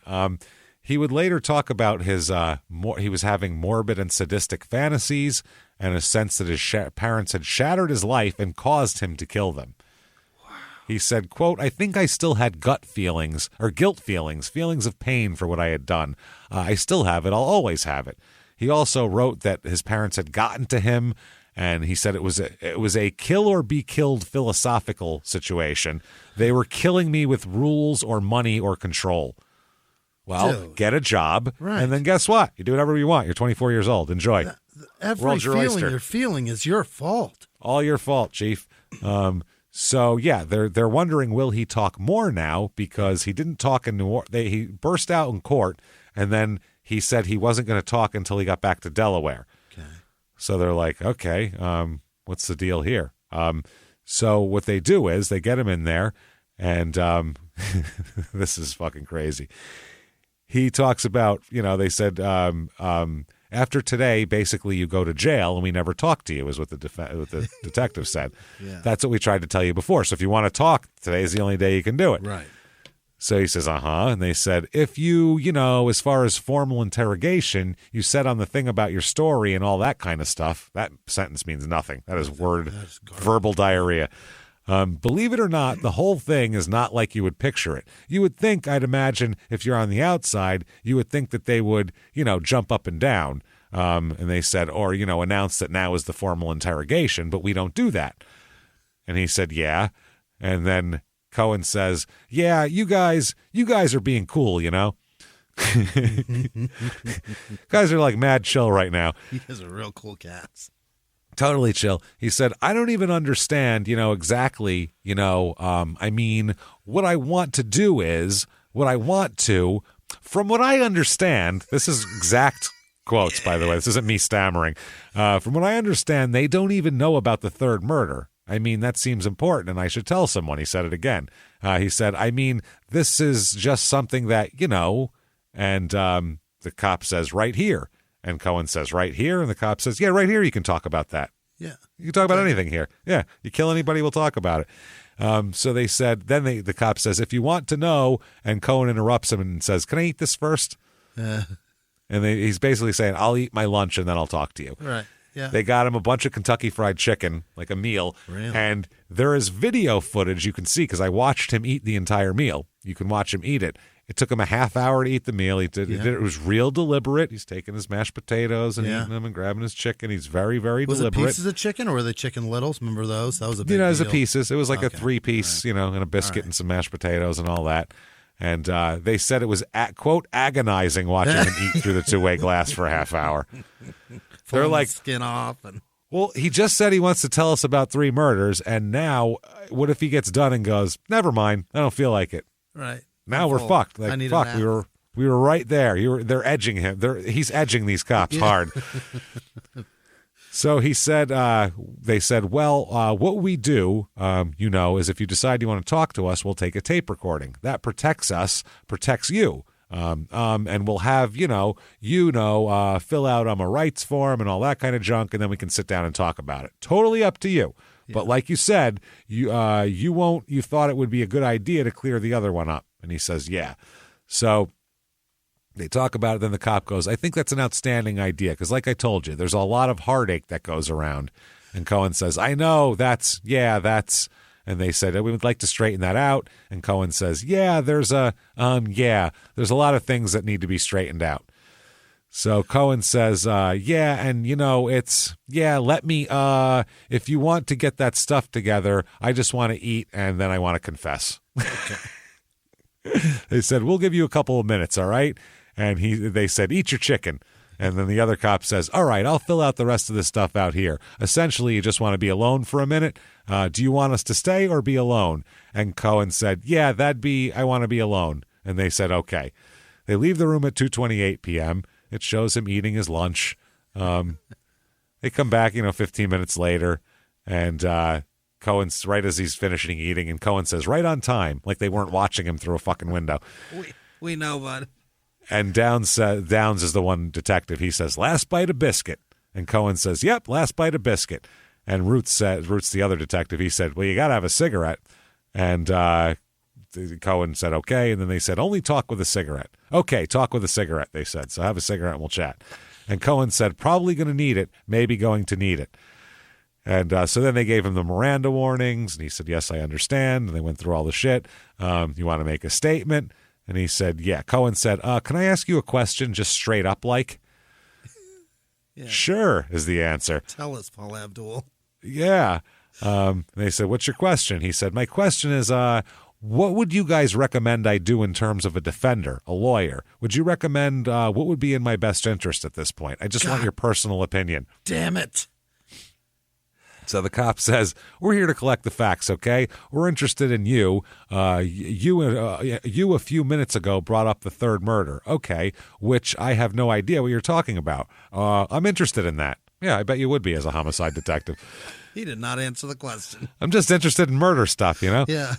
He said, the lawyer decision's totally up to you, okay? Depending on what you're trying to accomplish, you're trying to... And then Cohen says, well, what I want to know is if I tell you guys this, is it going to be on the news tonight? Will it be, it'll be made public, or, at least his people, will the ball start rolling? So they said, what will happen as far as whatever's happened that you're involved in, we're not, and then the other cop says, they don't have access to the story right now. And they said, yeah, one thing we're concerned with and we pride ourselves with is care for victims. In no way are we going to dump this story in the press. And they said, okay. And then Downs says, whether you want it or not, I ask, we would want to, we would call wherever it occurred, whatever happened, we would want the victim to be contacted. We would want to contact the police agency and let them know what's going on and all that sort of thing. So anyway, he says, okay, I appreciate that. And Cohen says, I was thinking more of my own self-interest there for a moment. But I think, I don't think that a lawyer is necessary. I understand my rights and be willing to make a statement. Okay. So, yeah, this is the back and forth. They're like, I think that he just wanted to be reassured that they weren't going to talk about it in the press. Meanwhile, it doesn't matter to them. They just want the information to pass along to the jurisdiction. We can't even prosecute you for that. Somebody else is going to. Oh, shit, man. He says, yeah, the first attempt at a job didn't work. It did not work. This is gotten into the interrogation. He says, and this just made me think, well, for my own survival, I'm definitely going to have to kill someone again. Oh, boy. And they said, why kill someone? Why not just mug some old lady? And Cohen says, I don't know. And they said, just roll somebody. And Cohen says, quote, the thought of doing that, entered my mind, but I would say that, it just seemed like, I don't know. I'd rather not, get into the psychological evaluation or anything, I'd just rather stick with the facts. He's like, let's not get into why I'm doing things. Yeah. Let me just tell you all the horrible shit I've done. So they said, first of all, the three ones we're talking about are your parents and Conrad Lutz. And he said, uh-huh. And they said, are there any other murders you've committed? And he said, no, they're not. No other murders, no violent crimes. That's when he said that shit. So, yeah, so they get into the story, and then he tells the description of the murder that I told you. That's from his confession. Whoa. Blow by blow by blow, he gives it. It's pretty weird. So it's messed up. He says, yeah, it was premeditated on my part to kill Conrad Lutz, and I carried that out with a steel dagger. So it couldn't be any worse. They take his artwork, and they take it to a group of professionals at the Hahnemann Hospital in Philadelphia to have it analyzed. Come on, man. It's artwork. Quote, they said it showed a person who had very aggressive, violent behavior and that he should have some treatment for that. All right. So he goes to court for murder, but during the proceeding, he lapses into a catatonic state. Why? He turns into fucking Cameron from Ferris Bueller. After 2 months of medication, then he's ready for court. They give him 2 months of medication. First thing was the confession voluntary? And they said, Jesus Christ, we reminded him 100 times. Right. Well, it was voluntary, and they went through what we just told you. It was pretty voluntary. So they get a psychiatrist in here. He is Dr. Gerald Cook. He examined several times. He examines young Charlie here and talks about this is more than 5 years of depression, heavy drug use, and a sense that the love that Cohen received from his parents depended on his adopting their values, is what they said. So they said that he grew up as an only child and had envy of friends. And they said he was driven by morbid and sadistic fantasies and a sense that his parents had shattered his life. So he had to kill them. He said he went over. He went over just 2 weeks before the murders. He went to New York City trying to murder somebody. And the doctor says he was experiencing such frequent and angry fantasies about killing someone that he felt he had to kill someone to get the anger out. However, he couldn't find someone, so he went home. So they said that he diagnoses this man as having a borderline personality disorder. Yeah. Which, that's fine. Yeah. They said, but this is all, it doesn't matter. He's not he knows the difference between right and wrong. He's not seeing things. So he is going to plead guilty in Delaware. That's what they're going to accept. He pleads guilty but mentally ill on 2 counts of first-degree murder, 2 counts of possessing a weapon during a felony. Okay. What this means is I'm guilty, but when we go to sentencing, that mentally ill part comes up, and you have to prove that he has to prove that he's mentally ill. Okay. So they try to do that. The state wants the death penalty. Yeah. And he doesn't. So they go over everything we just went over in terms of his psychiatry and his psychological makeup and all that. And he's guilty but insane. And he is sentenced to, you, sir, may fuck off 2 life terms in prison plus 60 years. Okay. 2 lives for the murder, 60 years for the other one. Probably 25. 25? Possession of murder. Plus, he's got in California as well. Yeah, right. They could get him for a fucking death penalty there. They're going to fuck him there, too. So His attorney, by the way, said he was uncomfortable being in a room alone with Cohen. Really? He said during a visit in 1992, he said it was a little bit scary, and remember, I've spent time with a lot of people like this, so I'm a defense attorney. Yeah. He said, after 35 years, I know when I'm hearing madness. Uh-huh. I would say. He said that he believed Cohen had been long masking his mental illness behind a facade, and they said, they asked at one point, do you think he's malingering? Faking, and he shook his head and said, quote, Cohen has the opposite problem. He has to malinger sanity. Wow. He's fucking nuts is what he's saying. He's pretending that he's okay. Super weird, man. While he's in prison, he gets engaged to some girl he knew in high school. What? Some girl's like, I got to get a hold of him. I saw him on the news, and Where I'm just... is Charlie Cohen now? He's looking good, I got to say. He's looking pretty good. Must be nice to be handsome. Got to have someone to go to the reunion with. So in 1992, July 1992, Cohen asked if he could move prisons to the Delaware State Hospital, where his dad worked. What? Yep, because he was diagnosed as a paranoid schizophrenic, so he wants to go to the hospital. They said he needed treatment in the hospital, and it would be that hospital. The request was denied, and he was sent to an infirmary in the prison instead. That's what you get. That sounds awful. That's terrible. That's not good at all. Not good, no. It's you and a bunch of people with hepatitis. Right. So, or people that have just been beaten by the guards. And TB and shit, yeah. December 1992, he waives any claim to his parents' $330,000 estate, and he still faces charges in California and is transferred there temporarily for his trial as well, where he is also found guilty. We'll talk about that. He does, during his appeal, he regrets his chat with the police, though. He said that his confessions that he made were, quote, impulsive and not thought out. Well, so is murder impulsive and not thought out, stupid. Yeah. So in 94, he pleads guilty in April 1994 to killing Conrad Lutz and was sentenced to, you, sir, may fuck off, life in prison with no possibility of parole. Oh. So he's got these over here, and if they ever let him out, they ever decide to let him out, he immediately goes to California to live it out forever. So he's never, ever, ever getting out of prison. And he's had tons of appeals, and they're all based on the voluntariness of his confessions, which are extremely voluntary. Yeah. His lawyer told him, sit down, man. And he said, no, I want to tell everyone that I've murdered people. Fucking idiot. Sit down, man. He made a very professional man snap and go, sit down, man. Come on. Yeah. I want to know what kind of guy is he? Is he like a regular guy? Like kind of those like, hey, I'm a good like on the street kind of lawyer? Or is he like an upper crust lawyer? Because if he's upper crust, it would have been sit down, man. What's wrong with you? Or if he was just like the cool guy, it would have been like, sit down, man. Chill. Come on, man.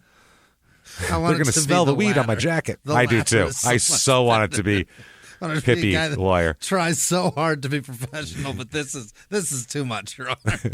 No, this is ridiculous.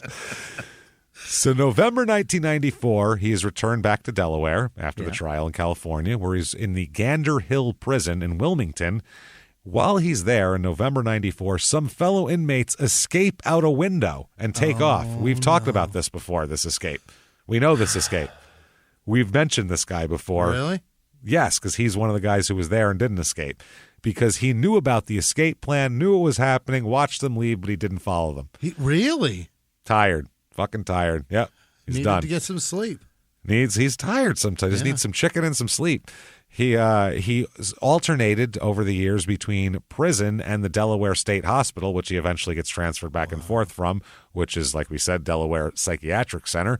It's a secured and high fenced-in building, obviously. Now, at one point, this is amazing. This is the best cherry on top of this shit ever. He's going back and forth from prison near Smyrna or whatever, Smyrna, I don't know, Smyre? With the Y? No? Yeah, Smyrna, to the mental health facilities near Newcastle, okay? He wrote and asked the judge to help him stay at the mental hospital. Now, you'd think, wow, he really wants more treatment maybe, or he just thinks it's cushier there. Neither. What is it? Quote, this is amazing. Quote, he had won a ping pong championship.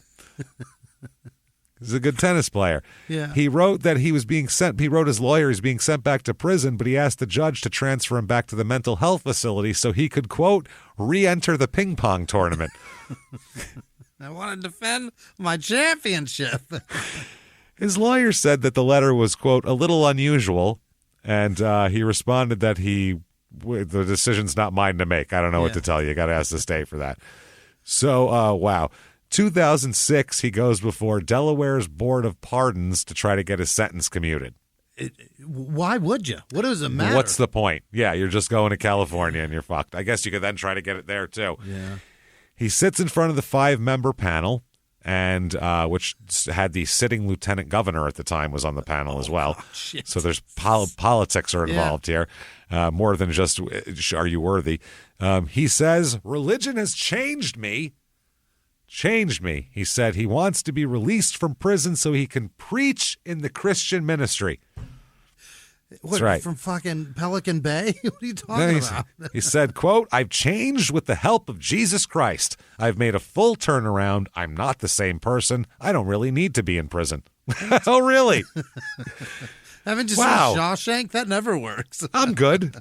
No, just let me out. I'm good. Yeah, I learned my lesson. I'm fine now. I can say with 100% certainty, I am a reformed man. Yeah. He said, this is wild. He said, what he done? They talked about, well, you did this, this, and this. Right. And he said, this is the best fucking response ever. Quote, well, that was then and this is now. What? What? That's your response to the parole board? That was then and this is now? He said, quote, it's like two different people. I didn't have any guidance in my life back then. How dare you? You had all of it. That would make me go, I'm denied. Right away, I'd shout it to him. Get out. A panel member asked him why he'd been temporarily transferred to the Sussex Correctional Institution from there to the Delaware Psychiatric Center, and he said he was moved because he told a prison counselor a witchcraft spell had been placed on him. Oh, yeah, you're fine. I mean, but he's not saying I had a bad time. He's saying he still stands behind that statement. Right. He says, quote, if that sounds crazy, it's spoken of in the Bible several times. It's a very real thing that's out there. Wow. Oh, boy. He then said, quote, there are covens. There is a thing called witchcraft. Okie doke. So this isn't going well. Yeah. So, wow. One of the people, by the way, the Deputy Attorney General, Robert O'Neill, who helped prosecute him, said, quote, he gets up to give his side, and his was very simple. He said, quote, Mr. Cohen is exactly where he belongs. He's extremely dangerous. He never deserves to be released into society again. So the pardon board had took less than 3 minutes to come to a decision, and they said, fuck no, are you out of your mind? What?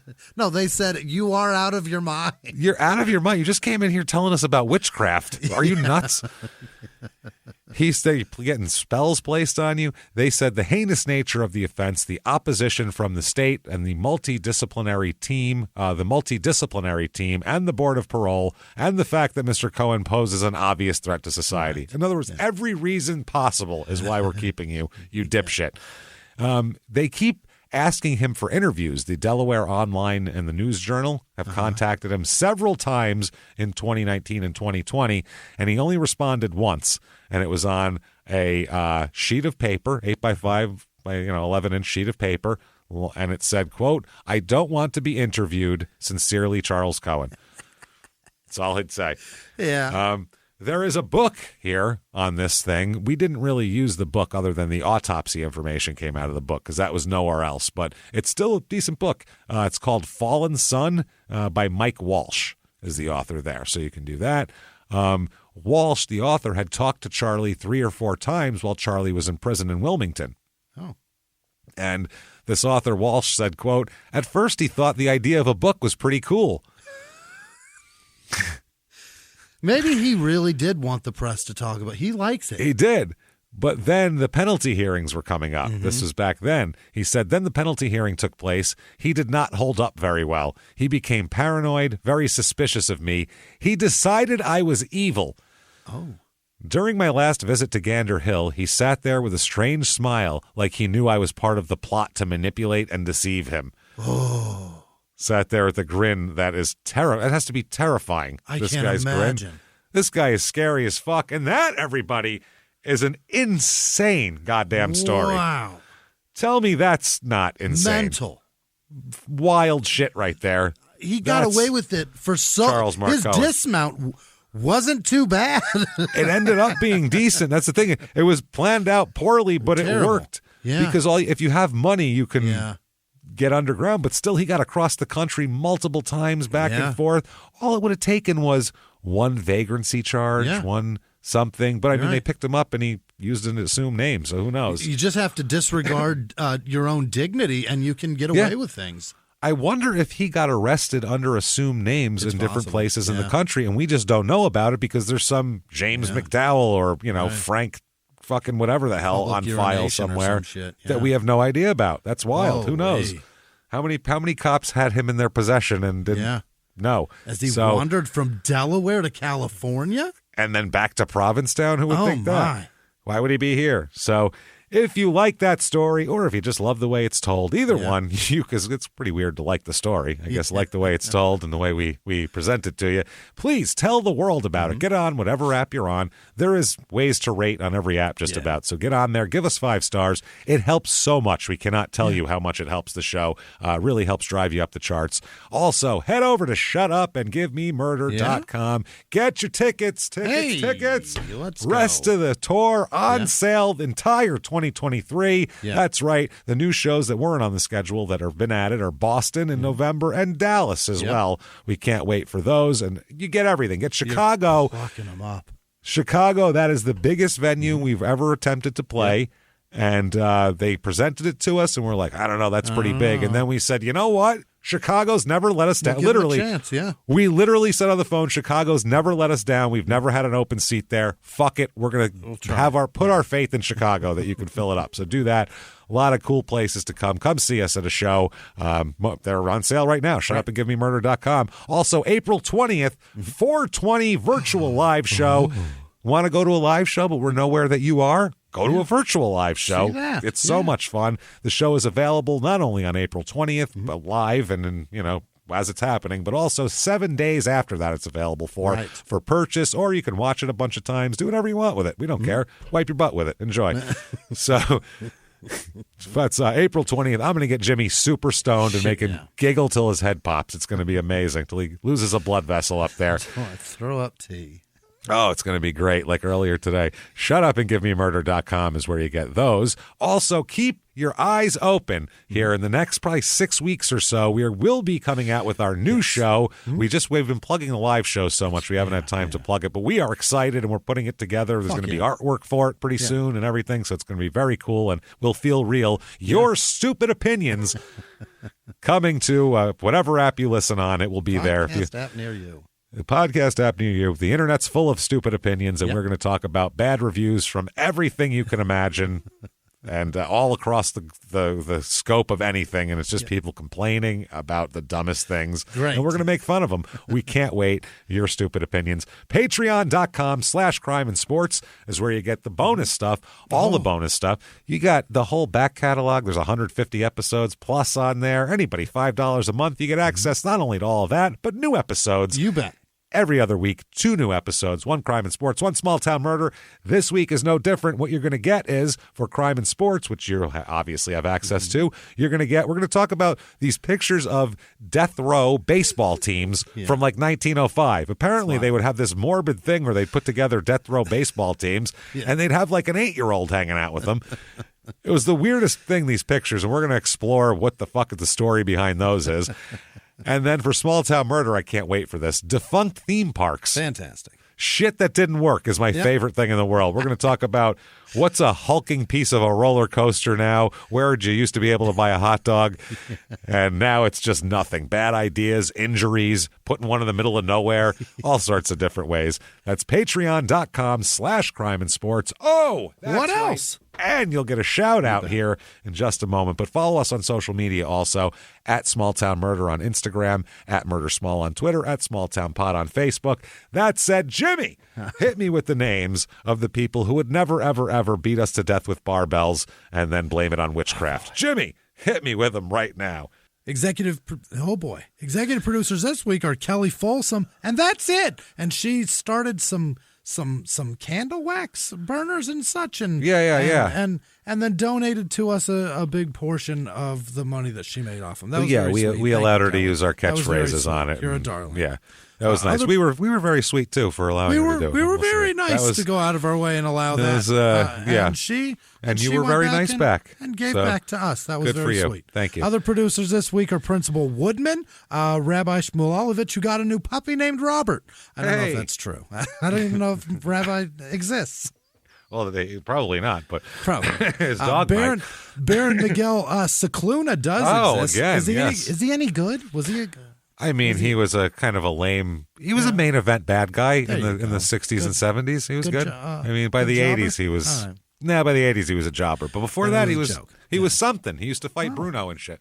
There you go. Needed to leave the territory.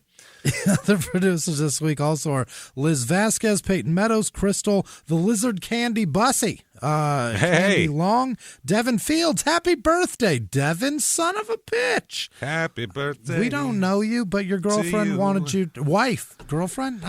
The gal This who you lady touch who has sex intimately with you wants to say you. happy birthday to you. Happy birthday. Hey, hey. Other producers I'm continuing. just singing background while you talk. That's good. I'm just doing a little hey, hey.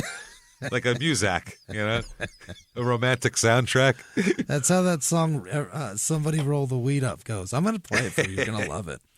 Janice Hill, Carrie Klimek, the North Dakota Narcissism Society. Yes. Bud Permenter, Kevin Walters. Kevin Waters passed away, and he was one of our listeners. Oh, no.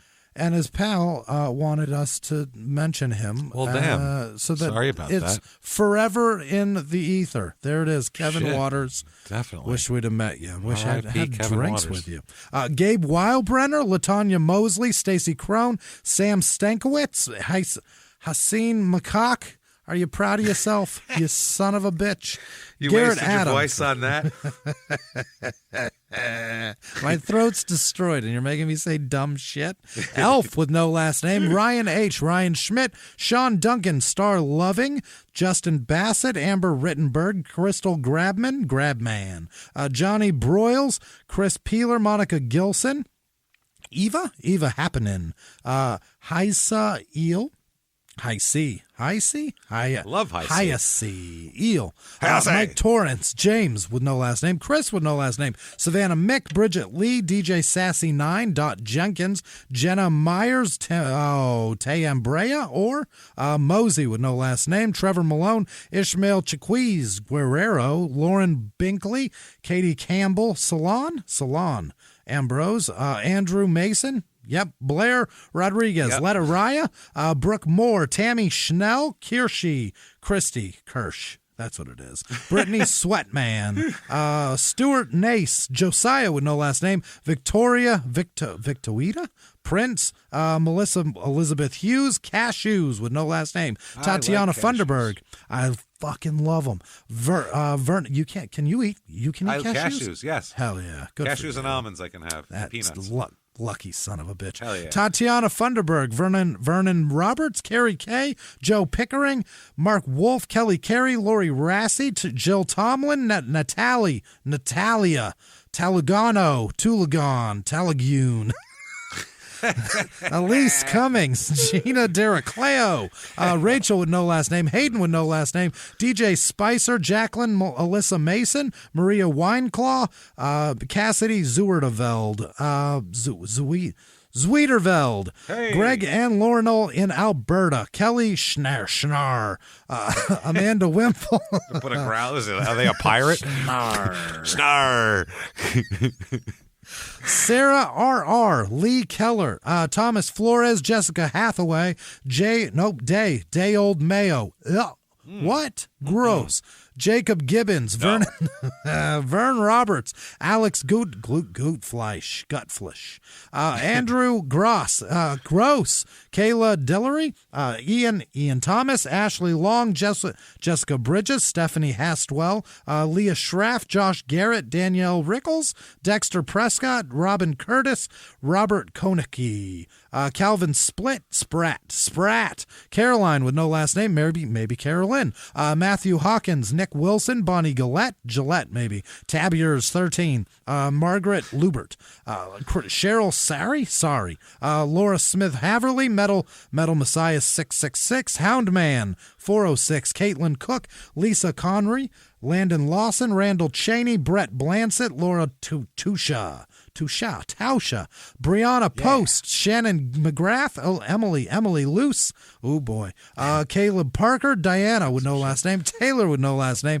Amy Broussard, Tess Benson, Jim Schnack, Mason Corwin, yes, yeah. Sean Garfield, Brian Widmer, Owen Teasel, Ashley Daniel, Carl Sadler, Andrew Stifle, Steve Hewitt, H. Ludd, Nicholas Parent, Abby Miniger, Kate Robertson, Nolan with no last name, Chance Crocker, Michael Curver, Dixon Butts, you son of a bitch, Ron Salisbury, Phantom with no last name, Ross Levy, maybe Levy, Amy Dale Barton, Kim Rennick, Zach Holloway, Tim with no last name, Ian Brennan, Melissa Smith, Jacob Arver, Ashley Walker, Tyler Lemire, Charles Rogers, Karina Wood, Venus Logan, James Zagar maybe, Amberly Carey, Erica Wolf, Ryan Mahler, Nicole with no last name, Sherry Henry, Christy Frazier, Michael Click, Nick with no last name, Randall Bennett, Harley Dolson, Jill,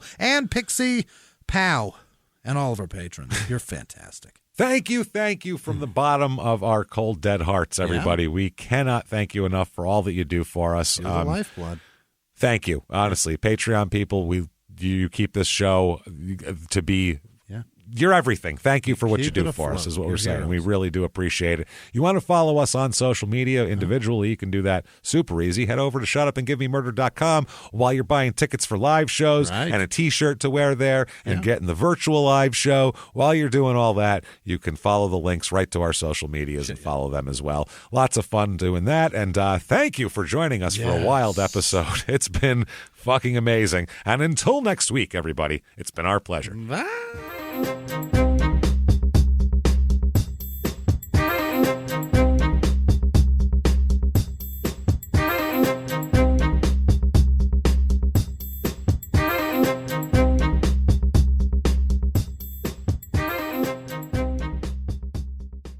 If you like Small Town Murder, you can listen early and ad-free now by joining Wondery Plus in the Wondery app or on Apple Podcasts. Prime members can listen early and ad-free on Amazon Music. Before you go, tell us about yourself by filling out a short survey at Wondery.com/survey. A few miles from the glass spires of Midtown Atlanta lies the South River Forest. In 2021 and 2022, the woods became a home to activists from all over the country who gathered to stop the nearby construction of a massive new police training facility, nicknamed Cop City. At approximately 9 o'clock this morning, as law enforcement was moving through various sectors of the property, an individual, without warning, shot a Georgia State Patrol trooper. This is We Came to the Forest, a story about resistance. The abolitionist mission isn't done until every prison is empty and shut down. Love and fellowship. It was probably the happiest I've ever been in my life. And the lengths we'll go to protect the things we hold closest to our hearts. Follow We Came to the Forest on the Wondery app or wherever you get your podcasts. You can binge all episodes of We Came to the Forest early and ad-free right now by joining Wondery Plus.